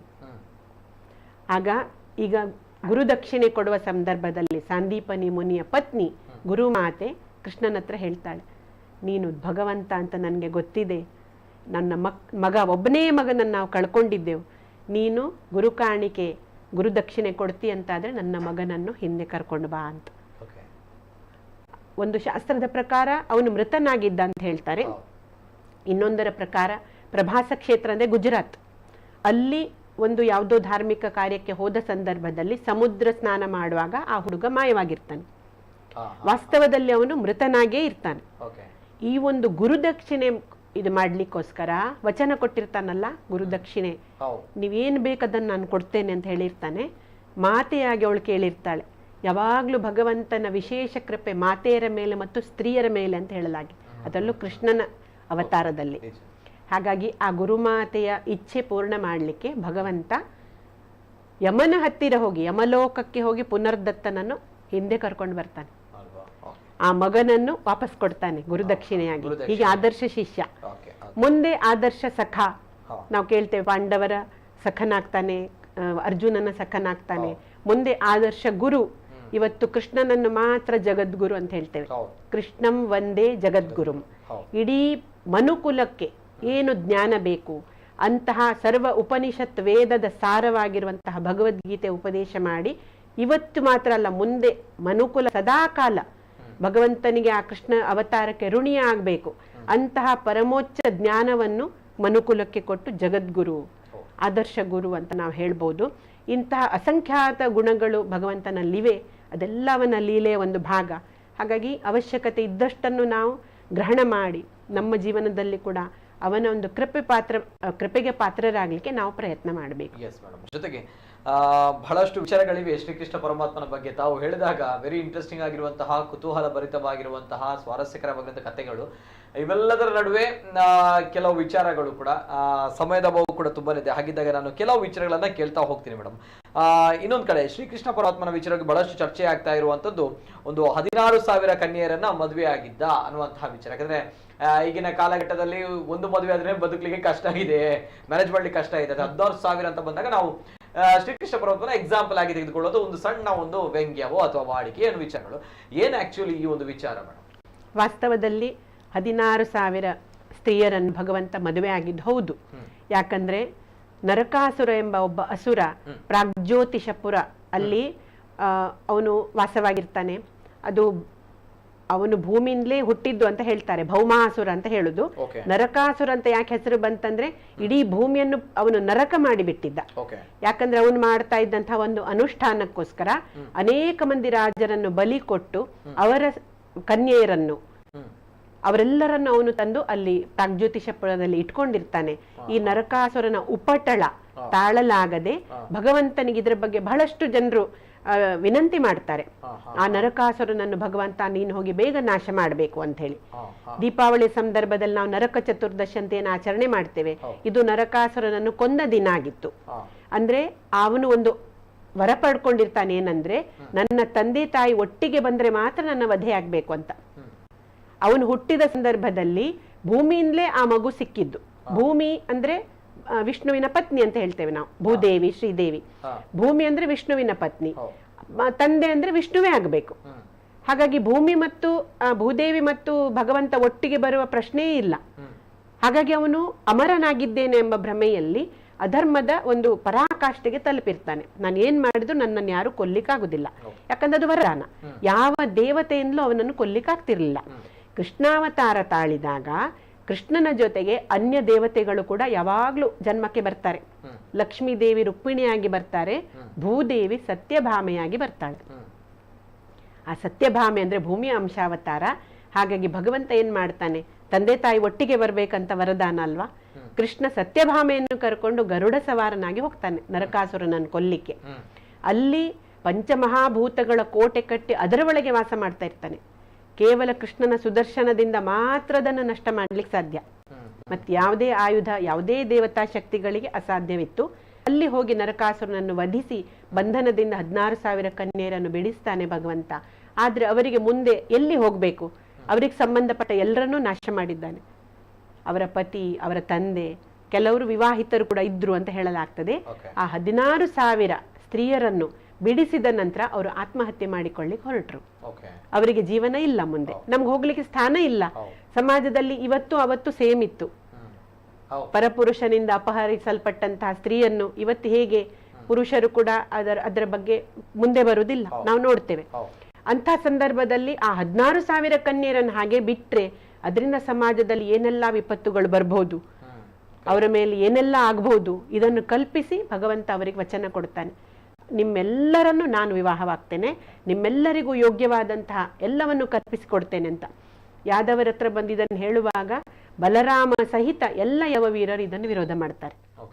ಇದು ನೀನ್ ಮಾಡಬಾರ್ದು, ತಪ್ಪು ಅಂತ. ಆದ್ರೆ ಯಾರನ್ನೂ ಲೆಕ್ಕಿಸದೆ ಭಗವಂತ ಅಪಾರ ಕರುಣೆಯಿಂದ ಮತ್ತೆ ಸಮಾಜದಲ್ಲಿ ಉಂಟಾಗಬಹುದಾದಂತಹ ವಿಪ್ಲವಗಳನ್ನು ತಡಿಲಿಕ್ಕೆ ಎಲ್ಲರನ್ನು ಎದುರಿಸಿ 16,000 ಜನರನ್ನು ಅವನು ವಿವಾಹ ಮಾಡಿಕೊಂಡು ಅಷ್ಟೂ ಜನರಿಗೆ ದ್ವಾರಕೆಯಲ್ಲಿ ಮನೆಯನ್ನು ಇದು ಮಾಡಿ ಕೊಡ್ತಾನೆ. ವ್ಯವಸ್ಥೆ, ಗೃಹಸ್ಥಾಶ್ರಮ ವ್ಯವಸ್ಥೆ. ಇದ್ರ ಬಗ್ಗೆ ನಾರದರು ಪರೀಕ್ಷೆ ಮಾಡಿದ್ರು ಅಂತ ಉಂಟು. ಇಷ್ಟು ಜನರನ್ನು ಹೇಗೆ ಭಗವಂತ ಮೆಚ್ಚಿಸ್ತಾ ಇದ್ದ ಅಂತ. ಯಾರ ಮನೆಯಲ್ಲಿ ಹೋದ್ರು ಕೃಷ್ಣ ಪರಮಾತ್ಮ ಬೇರೆ ಬೇರೆ ರೂಪದಲ್ಲಿ ಅವರ ಜೊತೆಯಲ್ಲಿ ತಾಂಬೂಲ ಮೆಲ್ತಾ ಇದ್ದಾನೆ, ಒಬ್ಬರ ಜೊತೆ ಜೋಕಾಲಿಯಲ್ಲಿದ್ದಾನೆ, ಒಬ್ಬರ ಕಡೆ ಊಟ ಮಾಡ್ತಾ ಇದ್ದಾನೆ. ಅಂದ್ರೆ ಅಷ್ಟೂ ಜನ ಪತ್ನಿಯರಿಗೆ ಅವನು ಅವತಾರಿ ಪುರುಷ ಆಗಿರೋದ್ರಿಂದ ಇದೆಲ್ಲ ಲೀಲೆ ಅಂತ ಹೇಳ್ತೇವೆ ನಾವು. ಇದು ಸಾಮಾನ್ಯ ವ್ಯಕ್ತಿಗೆ ಸಾಧ್ಯ ಇಲ್ಲ. ಇದ್ರ ಬಗ್ಗೆ ಒಬ್ರು ಕವಿ ಬರೀತಾರೆ, 16,000 ಪತ್ನಿಯರಿದ್ರೂ ಕೂಡ ಕೃಷ್ಣ ಬ್ರಹ್ಮಚಾರಿ ಅಂತ. ಯಾಕಂದ್ರೆ ಮುಂದೆ ಒಮ್ಮೆ ಒಬ್ಬ ಅಸುರನನ್ನು ಕೊಲ್ಲುವಾಗ ಭಗವಂತ ಹೇಳಲಿಕ್ಕಿತ್ತು, ನಾನು ಆ ಜನ್ಮ ಬ್ರಹ್ಮಚಾರಿಯಾಗಿದ್ರೆ ಇವನು ನನ್ನ ಆಯುಧದಿಂದ ಸಾಯಲಿ ಅಂತ. ಆ ಜನ್ಮ ಬ್ರಹ್ಮಚಾರಿ ಹೇಗೆ? 16,000 ಇವರನ್ನು ಮದುವೆ ಆಗಿದ್ದಾನೆ, 8 ಜನ ಪಟ್ಟ ಮಹಿಷಿಯರಿದ್ದಾರೆ, 16,008 ಜನ ಪತ್ನಿಯರಿದ್ದಾರೆ. ಆದ್ರೆ ಇವನು ಬ್ರಹ್ಮಚಾರಿ ಅಂತ ಹೇಗೆ ಹೇಳ್ತಾ ಇದ್ದಾನೆ? ಅಂದ್ರೆ ದೈಹಿಕ ಸಂಬಂಧದ ಪ್ರಶ್ನೆಯೇ ಅಲ್ಲ ಇದು. ಇದೆಲ್ಲ ಆಧ್ಯಾತ್ಮಿಕ ಇದಿರುವಂಥದ್ದು. ಇದರ ಬಗ್ಗೆ ಕೂಡ ನಮ್ಮ ಶಾಸ್ತ್ರ ಹೇಳ್ತದೆ, ಮನುಷ್ಯನ ದೇಹದಲ್ಲಿ 16,000 ನಾಡಿಗಳಿವೆ, ಅವುಗಳ ಸ್ವಾಮಿ ಅಂತ ಹೇಳಿ ಅವನನ್ನು 16,000 ಇದರದ್ದು ಆತ್ಮ ಅದರ ಸ್ವಾಮಿ ಆಗಿರ್ತಾನೆ ಅಂತ. ಅದೇ ರೀತಿ 8 ಮಂದಿ ಪಟ್ಟ ಮಹಿಷರಂದ್ರೆ ಅಷ್ಟಧಾ ಪ್ರಕೃತಿಗಳು ಅಥವಾ ಅಷ್ಟಸಿದ್ಧಿಗಳು, ಇದೆಲ್ಲದರ ಸ್ವಾಮಿ ಅವನು. ಅದಕ್ಕೆ ಅವನು ಪಟ್ಟ ಮಹಿಷರು 8 ಜನ. ಅಂದ್ರೆ ಇದೆಲ್ಲವೂ ನಾವು ಜ್ಞಾನದ ದೃಷ್ಟಿಯಿಂದ ನೋಡ್ಲಿಕ್ಕೆ ಹೋದ್ರೆ ಅತ್ಯಂತ ಸೂಕ್ಷ್ಮದ ವಿಚಾರಗಳು ಗಮನಕ್ಕೆ ಬರ್ತದೆ. ನಾವು ಸ್ಥೂಲದಲ್ಲಿ 16,000 ಪತ್ನಿಯರು, 8 ಜನ ಹೀಗೆಲ್ಲ ಹೇಳ್ತೇವೆ. ಯಾಕಂದ್ರೆ ಇದ್ರ ಬಗ್ಗೆ ತುಂಬಾ ಜ್ಞಾನಿಗಳು ವಿಶ್ಲೇಷಣೆ ಮಾಡಿದ್ದಾರೆ.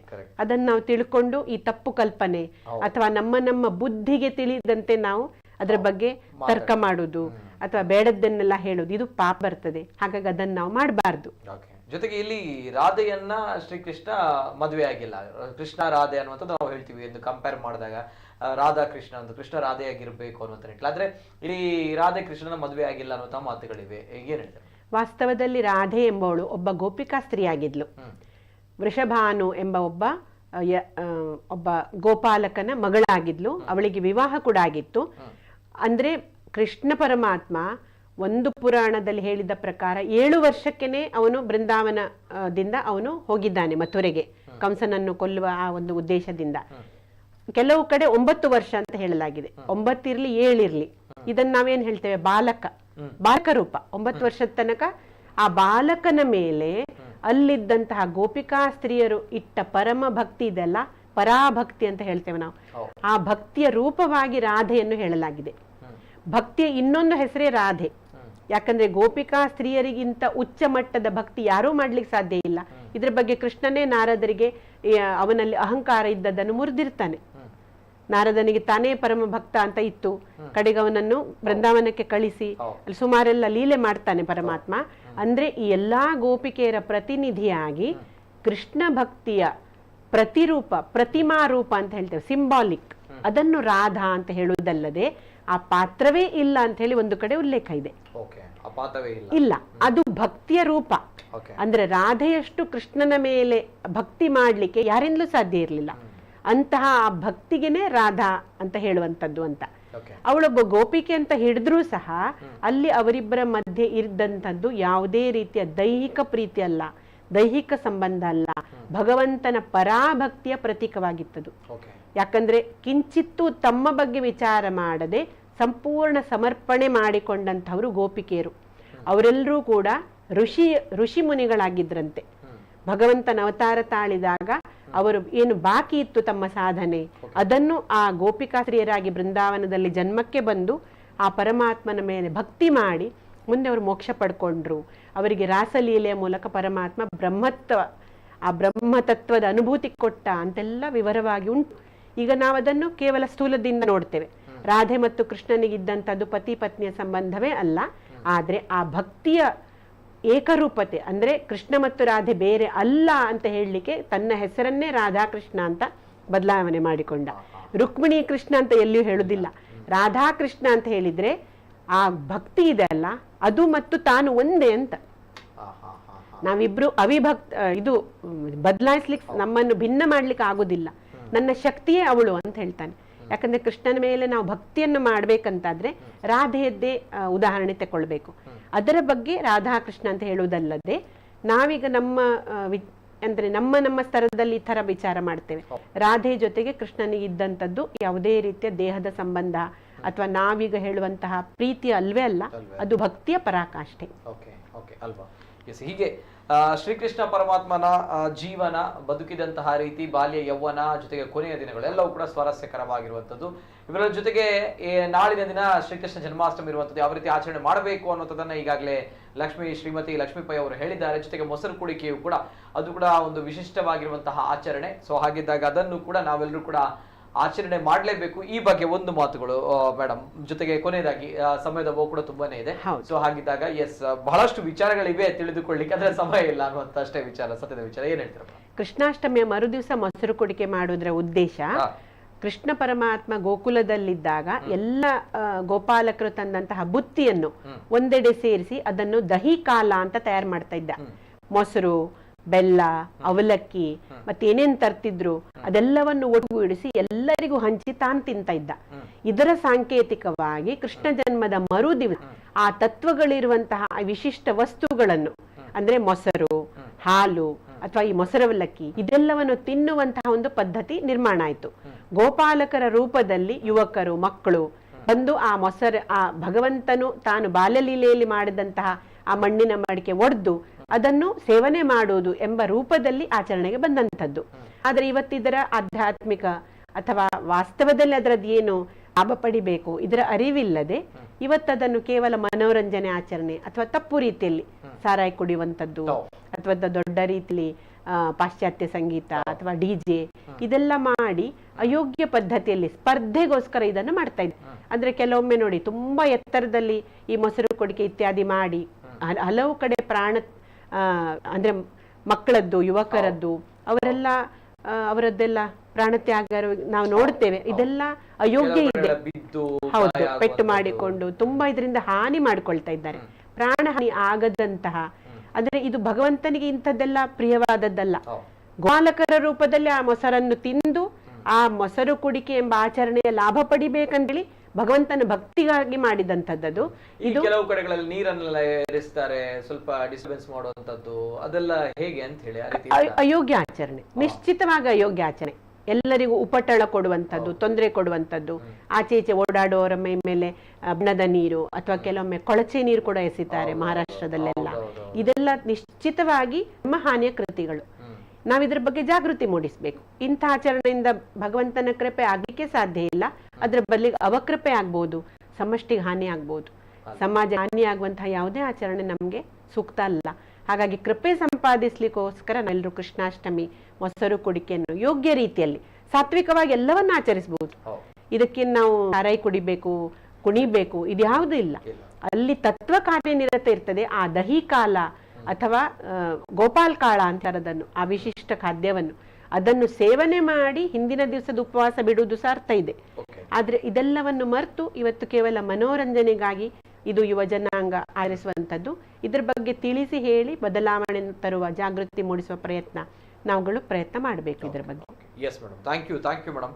ಇದು ಸನಾತನ ಸಂಸ್ಥೆಯ ಶ್ರೀಮತಿ ಲಕ್ಷ್ಮೀ ಪೈ ಅವರು ಇವತ್ತಿನ ದಿನ ಶ್ರೀಕೃಷ್ಣ ಜನ್ಮಾಷ್ಟಮಿ ನಾಳೆ. ಸೊ ಹಾಗಿದ್ದಾಗ ಶ್ರೀಕೃಷ್ಣ ಜನ್ಮಾಷ್ಟಮಿಯ ಸಂದರ್ಭ ನಮ್ಮ ಜಗತ್ತಿಗೆ, ಇಡೀ ನಮ್ಮ ಮನುಜ ಕುಲಕ್ಕೆ ಒಂದು ಅದ್ಭುತವಾಗಿರುವಂತಹ ಸಂದೇಶ. ಒಬ್ಬ ವ್ಯಕ್ತಿ ಭೂಮಿ ಮೇಲೆ ಬದುಕಿದ್ರೆ ಯಾವ ರೀತಿ ಬದುಕಬೇಕು, ವಿವಿಧ ಆಯಾಮಗಳಲ್ಲಿ ಆತನ ಕರ್ತವ್ಯವನ್ನ, ಆತನ ಜವಾಬ್ದಾರಿಯನ್ನ, ಆತನ ನಿಷ್ಠೆಯನ್ನ, ಆತನ ರೋಲ್ ಏನು ಈ ಸಮಾಜಕ್ಕೆ ಭೂಮಿಗೆ ಬಂದ ಮೇಲೆ ಅನ್ನುವಂಥ ನಿಟ್ಟಿನಲ್ಲಿ ಶ್ರೀಕೃಷ್ಣ ಪರಮಾತ್ಮ ನಮಗೆಲ್ಲರಿಗೂ ಕೂಡ ಆ ಒಂದು ಸಂದೇಶವನ್ನ ಭಗವದ್ಗೀತೆಯ ಮೂಲಕ, ಗೀತಾ ಸಾರದ ಮೂಲಕ, ಮಹಾಭಾರತದ ಮೂಲಕ, ಆತನ ಜೀವನ, ಬಾಲ್ಯ, ಯೌವನ ಎಲ್ಲಾ ವಿಚಾರಗಳಲ್ಲಿ ನಮಗೆ ತಿಳಿಸಿಕೊಟ್ಟಿದ್ದಾನೆ. ಸೊ ಹಾಗಿದ್ದಾಗ ನಾಳೆ ದಿನ ಹಿಂದೂಗಳ ಬಹಳಷ್ಟು ಹಬ್ಬಗಳಲ್ಲಿ ಪವಿತ್ರವಾಗಿರುವಂತಹ, ಜೊತೆಗೆ ಅತ್ಯಂತ ಶಕ್ತಿಶಾಲಿಯಾಗಿರುವಂತಹ ಮಹಾನ್ ಶಕ್ತಿ ಶ್ರೀಕೃಷ್ಣ ಪರಮಾತ್ಮನ ಶ್ರೀಕೃಷ್ಣ ಜನ್ಮಾಷ್ಟಮಿ ನಾಳೆ ದಿನ ಆಗ್ಲಿಕ್ಕಿದೆ. ಸೊ ಹಾಗಿದ್ದಾಗ ಎಲ್ಲರೂ ಕೂಡ ಶ್ರದ್ಧಾ ಭಕ್ತಿಯಿಂದ ಆಚರಣೆ ಮಾಡಿ. ಆಡಂಬರಗಳು ಬೇಡ, ಯಾಕಂದ್ರೆ ಶ್ರೀಕೃಷ್ಣ ಪರಮಾತ್ಮನಿಗೆ ಗೊತ್ತಿರುತ್ತೆ ಯಾವ್ದು ಆಡಂಬರ, ಯಾವ್ದು ಸತ್ಯ, ಯಾವ್ದು ಸುಳ್ಳು, ಯಾವ್ದು ಮಿಥ್ಯ ಅನ್ನುವಂಥದ್ದು. ಇವೆಲ್ಲರ ಜೊತೆಗಾಗಿ ಮೊಸರು ಕುಡಿಕೆ ಕೂಡ ನಮ್ಮಲ್ಲಿ ಬಹಳಷ್ಟು ಸೆಲೆಬ್ರೇಷನ್ಗಳಿಂದ ನಾವು ಮೊಸರು ಕುಡಿಕೆನ ಆಚರಣೆ ಮಾಡ್ತೀವಿ. ಆದ್ರೆ ಅಯೋಗ್ಯ ಆಚರಣೆಗಳು ಬೇಡ, ಯೋಗ್ಯ ಆಚರಣೆಗಳು ಇರಲಿ. ಶ್ರೀಕೃಷ್ಣ ಪರಮಾತ್ಮನನ್ನ ಒಲಿಸುವಂತಹ, ಜೊತೆಗೆ ಆತನ ಅನುಗ್ರಹಕ್ಕೆ ಪಾತ್ರ ಆಗುವಂತಹ ಕೃಪೆ ಪ್ರತಿಯೊಬ್ಬರಲ್ಲೂ ಕೂಡ ಇರಲಿ. ಜೊತೆಗೆ ಶ್ರೀಕೃಷ್ಣ ಪರಮಾತ್ಮ ಎಲ್ರಿಗೂ ಕೂಡ, ಪ್ರತಿಯೊಬ್ಬರು ಕೂಡ ಸನ್ಮಂಗಳನವನ್ನು ಉಂಟು ಮಾಡಲಿ ಅಂತ ನಮ್ಮ ಹಾರೈಕೆ. ಜೊತೆಗೆ ಇವತ್ತಿನ ಕಾರ್ಯಕ್ರಮದಲ್ಲಿ ಪ್ರೈಮ್ ಟೈಮ್ ನಲ್ಲಿ ನಾಳಿನ ದಿನ ಕೃಷ್ಣ ಜನ್ಮಾಷ್ಟಮಿ ಆಗಿದ್ದಾಗ ಕೃಷ್ಣನ ಗುಣಗಾನವನ್ನ ಮಾಡೋಣ, ಕೃಷ್ಣನ ವಿಚಾರದ ಬಗ್ಗೆ ತಿಳಿದುಕೊಳ್ಳೋಣ. ಕೃಷ್ಣನ ವಿಚಾರವನ್ನ ತಿಳಿದುಕೊಂಡಾಗ ಧನಾತ್ಮಕವಾಗಿರುವಂತಹ ಶಕ್ತಿಯ ಸಂಚಲನವಾಗುತ್ತೆ. ಸೊ ಹಾಗಿದ್ದಾಗ ಬಹಳಷ್ಟು ಜನರು ಕಾರ್ಯಕ್ರಮವನ್ನು ನೋಡ್ತಾ ಇದ್ರಿ. ಪ್ರತಿಯೊಬ್ಬರಿಗೂ ಕೂಡ ಕೃಷ್ಣನ ಅನುಗ್ರಹ ಆಗಲಿ ಅಂತ ಹೇಳ್ತಾ, ಒನ್ಸ್ ಅಗೇನ್ ಇವತ್ತಿನ ಕಾರ್ಯಕ್ರಮಕ್ಕೆ ಸನಾತನ ಸಂಸ್ಥೆಯ ಶ್ರೀಮತಿ ಲಕ್ಷ್ಮೀ ಪೈ ಅವರು ಆಗಮಿಸಿ ಒಳ್ಳೆಯ ವಿಚಾರವನ್ನ, ಶ್ರೀಕೃಷ್ಣನ ಜೀವನ ಚರಿತ್ರೆಯನ್ನ ನಮ್ಗೆ ತಿಳಿಸಿಕೊಟ್ಟಿದ್ದ. ಬಹಳಷ್ಟು ವಿಚಾರಗಳಿವೆ, ಅದರ ಸಮಯದ ಬಹು ಕೂಡ ತುಂಬಾನಿದೆ. ಹಾಗಿದ್ದಾಗ ಮತ್ತೊಮ್ಮೆ ಅನಂತ ಧನ್ಯವಾದಗಳನ್ನ ಹೇಳ್ತೀವಿ ಲಕ್ಷ್ಮೀ ಪೈ ಅವರಿಗೆ. ಯಾಕಂದ್ರೆ ಪ್ರತಿ ಬಾರಿಯೂ ಕೂಡ ಈ ಕಾರ್ಯಕ್ರಮವನ್ನ ಬಹಳಷ್ಟು ಜನರು ಹೇಳಿದ್ದು ಕೂಡ ಇದೆ, ಕೇಳಿದ್ದು ಕೂಡ ಇದೆ. ಲಕ್ಷ್ಮೀ ಪೈ ಅವರು ನಮ್ಮ ಪ್ರೈಮ್ ಟೈಮ್ ನಲ್ಲಿ ಬರ್ತಾರೆ ಅಂತಂದ್ರೆ ಕಾರಣ ಇಷ್ಟೇ. ಯಾಕಂದ್ರೆ ಲಕ್ಷ್ಮೀ ಪೈ ಅವರು ಬಂದಾಗ ಬಹಳಷ್ಟು ಜನರು ಈ ಕಾರ್ಯಕ್ರಮವನ್ನು ವೀಕ್ಷಿಸ್ತಾರೆ. ಈಗಲೂ ಕೂಡ ಸೋಷಿಯಲ್ ಮೀಡಿಯಾದಲ್ಲಿ, ಜೊತೆಗೆ ನಮ್ಮ ಟಿವಿ ವಾಹಿನಿಗಳಲ್ಲಿ ಲಕ್ಷ್ಮೀ ಪೈ ಅವರ ಮಾಹಿತಿ ಅಷ್ಟು ಸ್ಪಷ್ಟವಾಗಿರುತ್ತೆ. ಎಲ್ಲೂ ಕೂಡ ಅದು ಕಬ್ಬಿಣದ ಕಡಲೆಕಾಯಿ ಆಗಲ್ಲ ಅನ್ನೋದು ಬಹಳಷ್ಟು ಫೀಡ್ಬ್ಯಾಕ್ಗಳು ನಮಗೆ ಬಂದಿರುವಂತದ್ದು.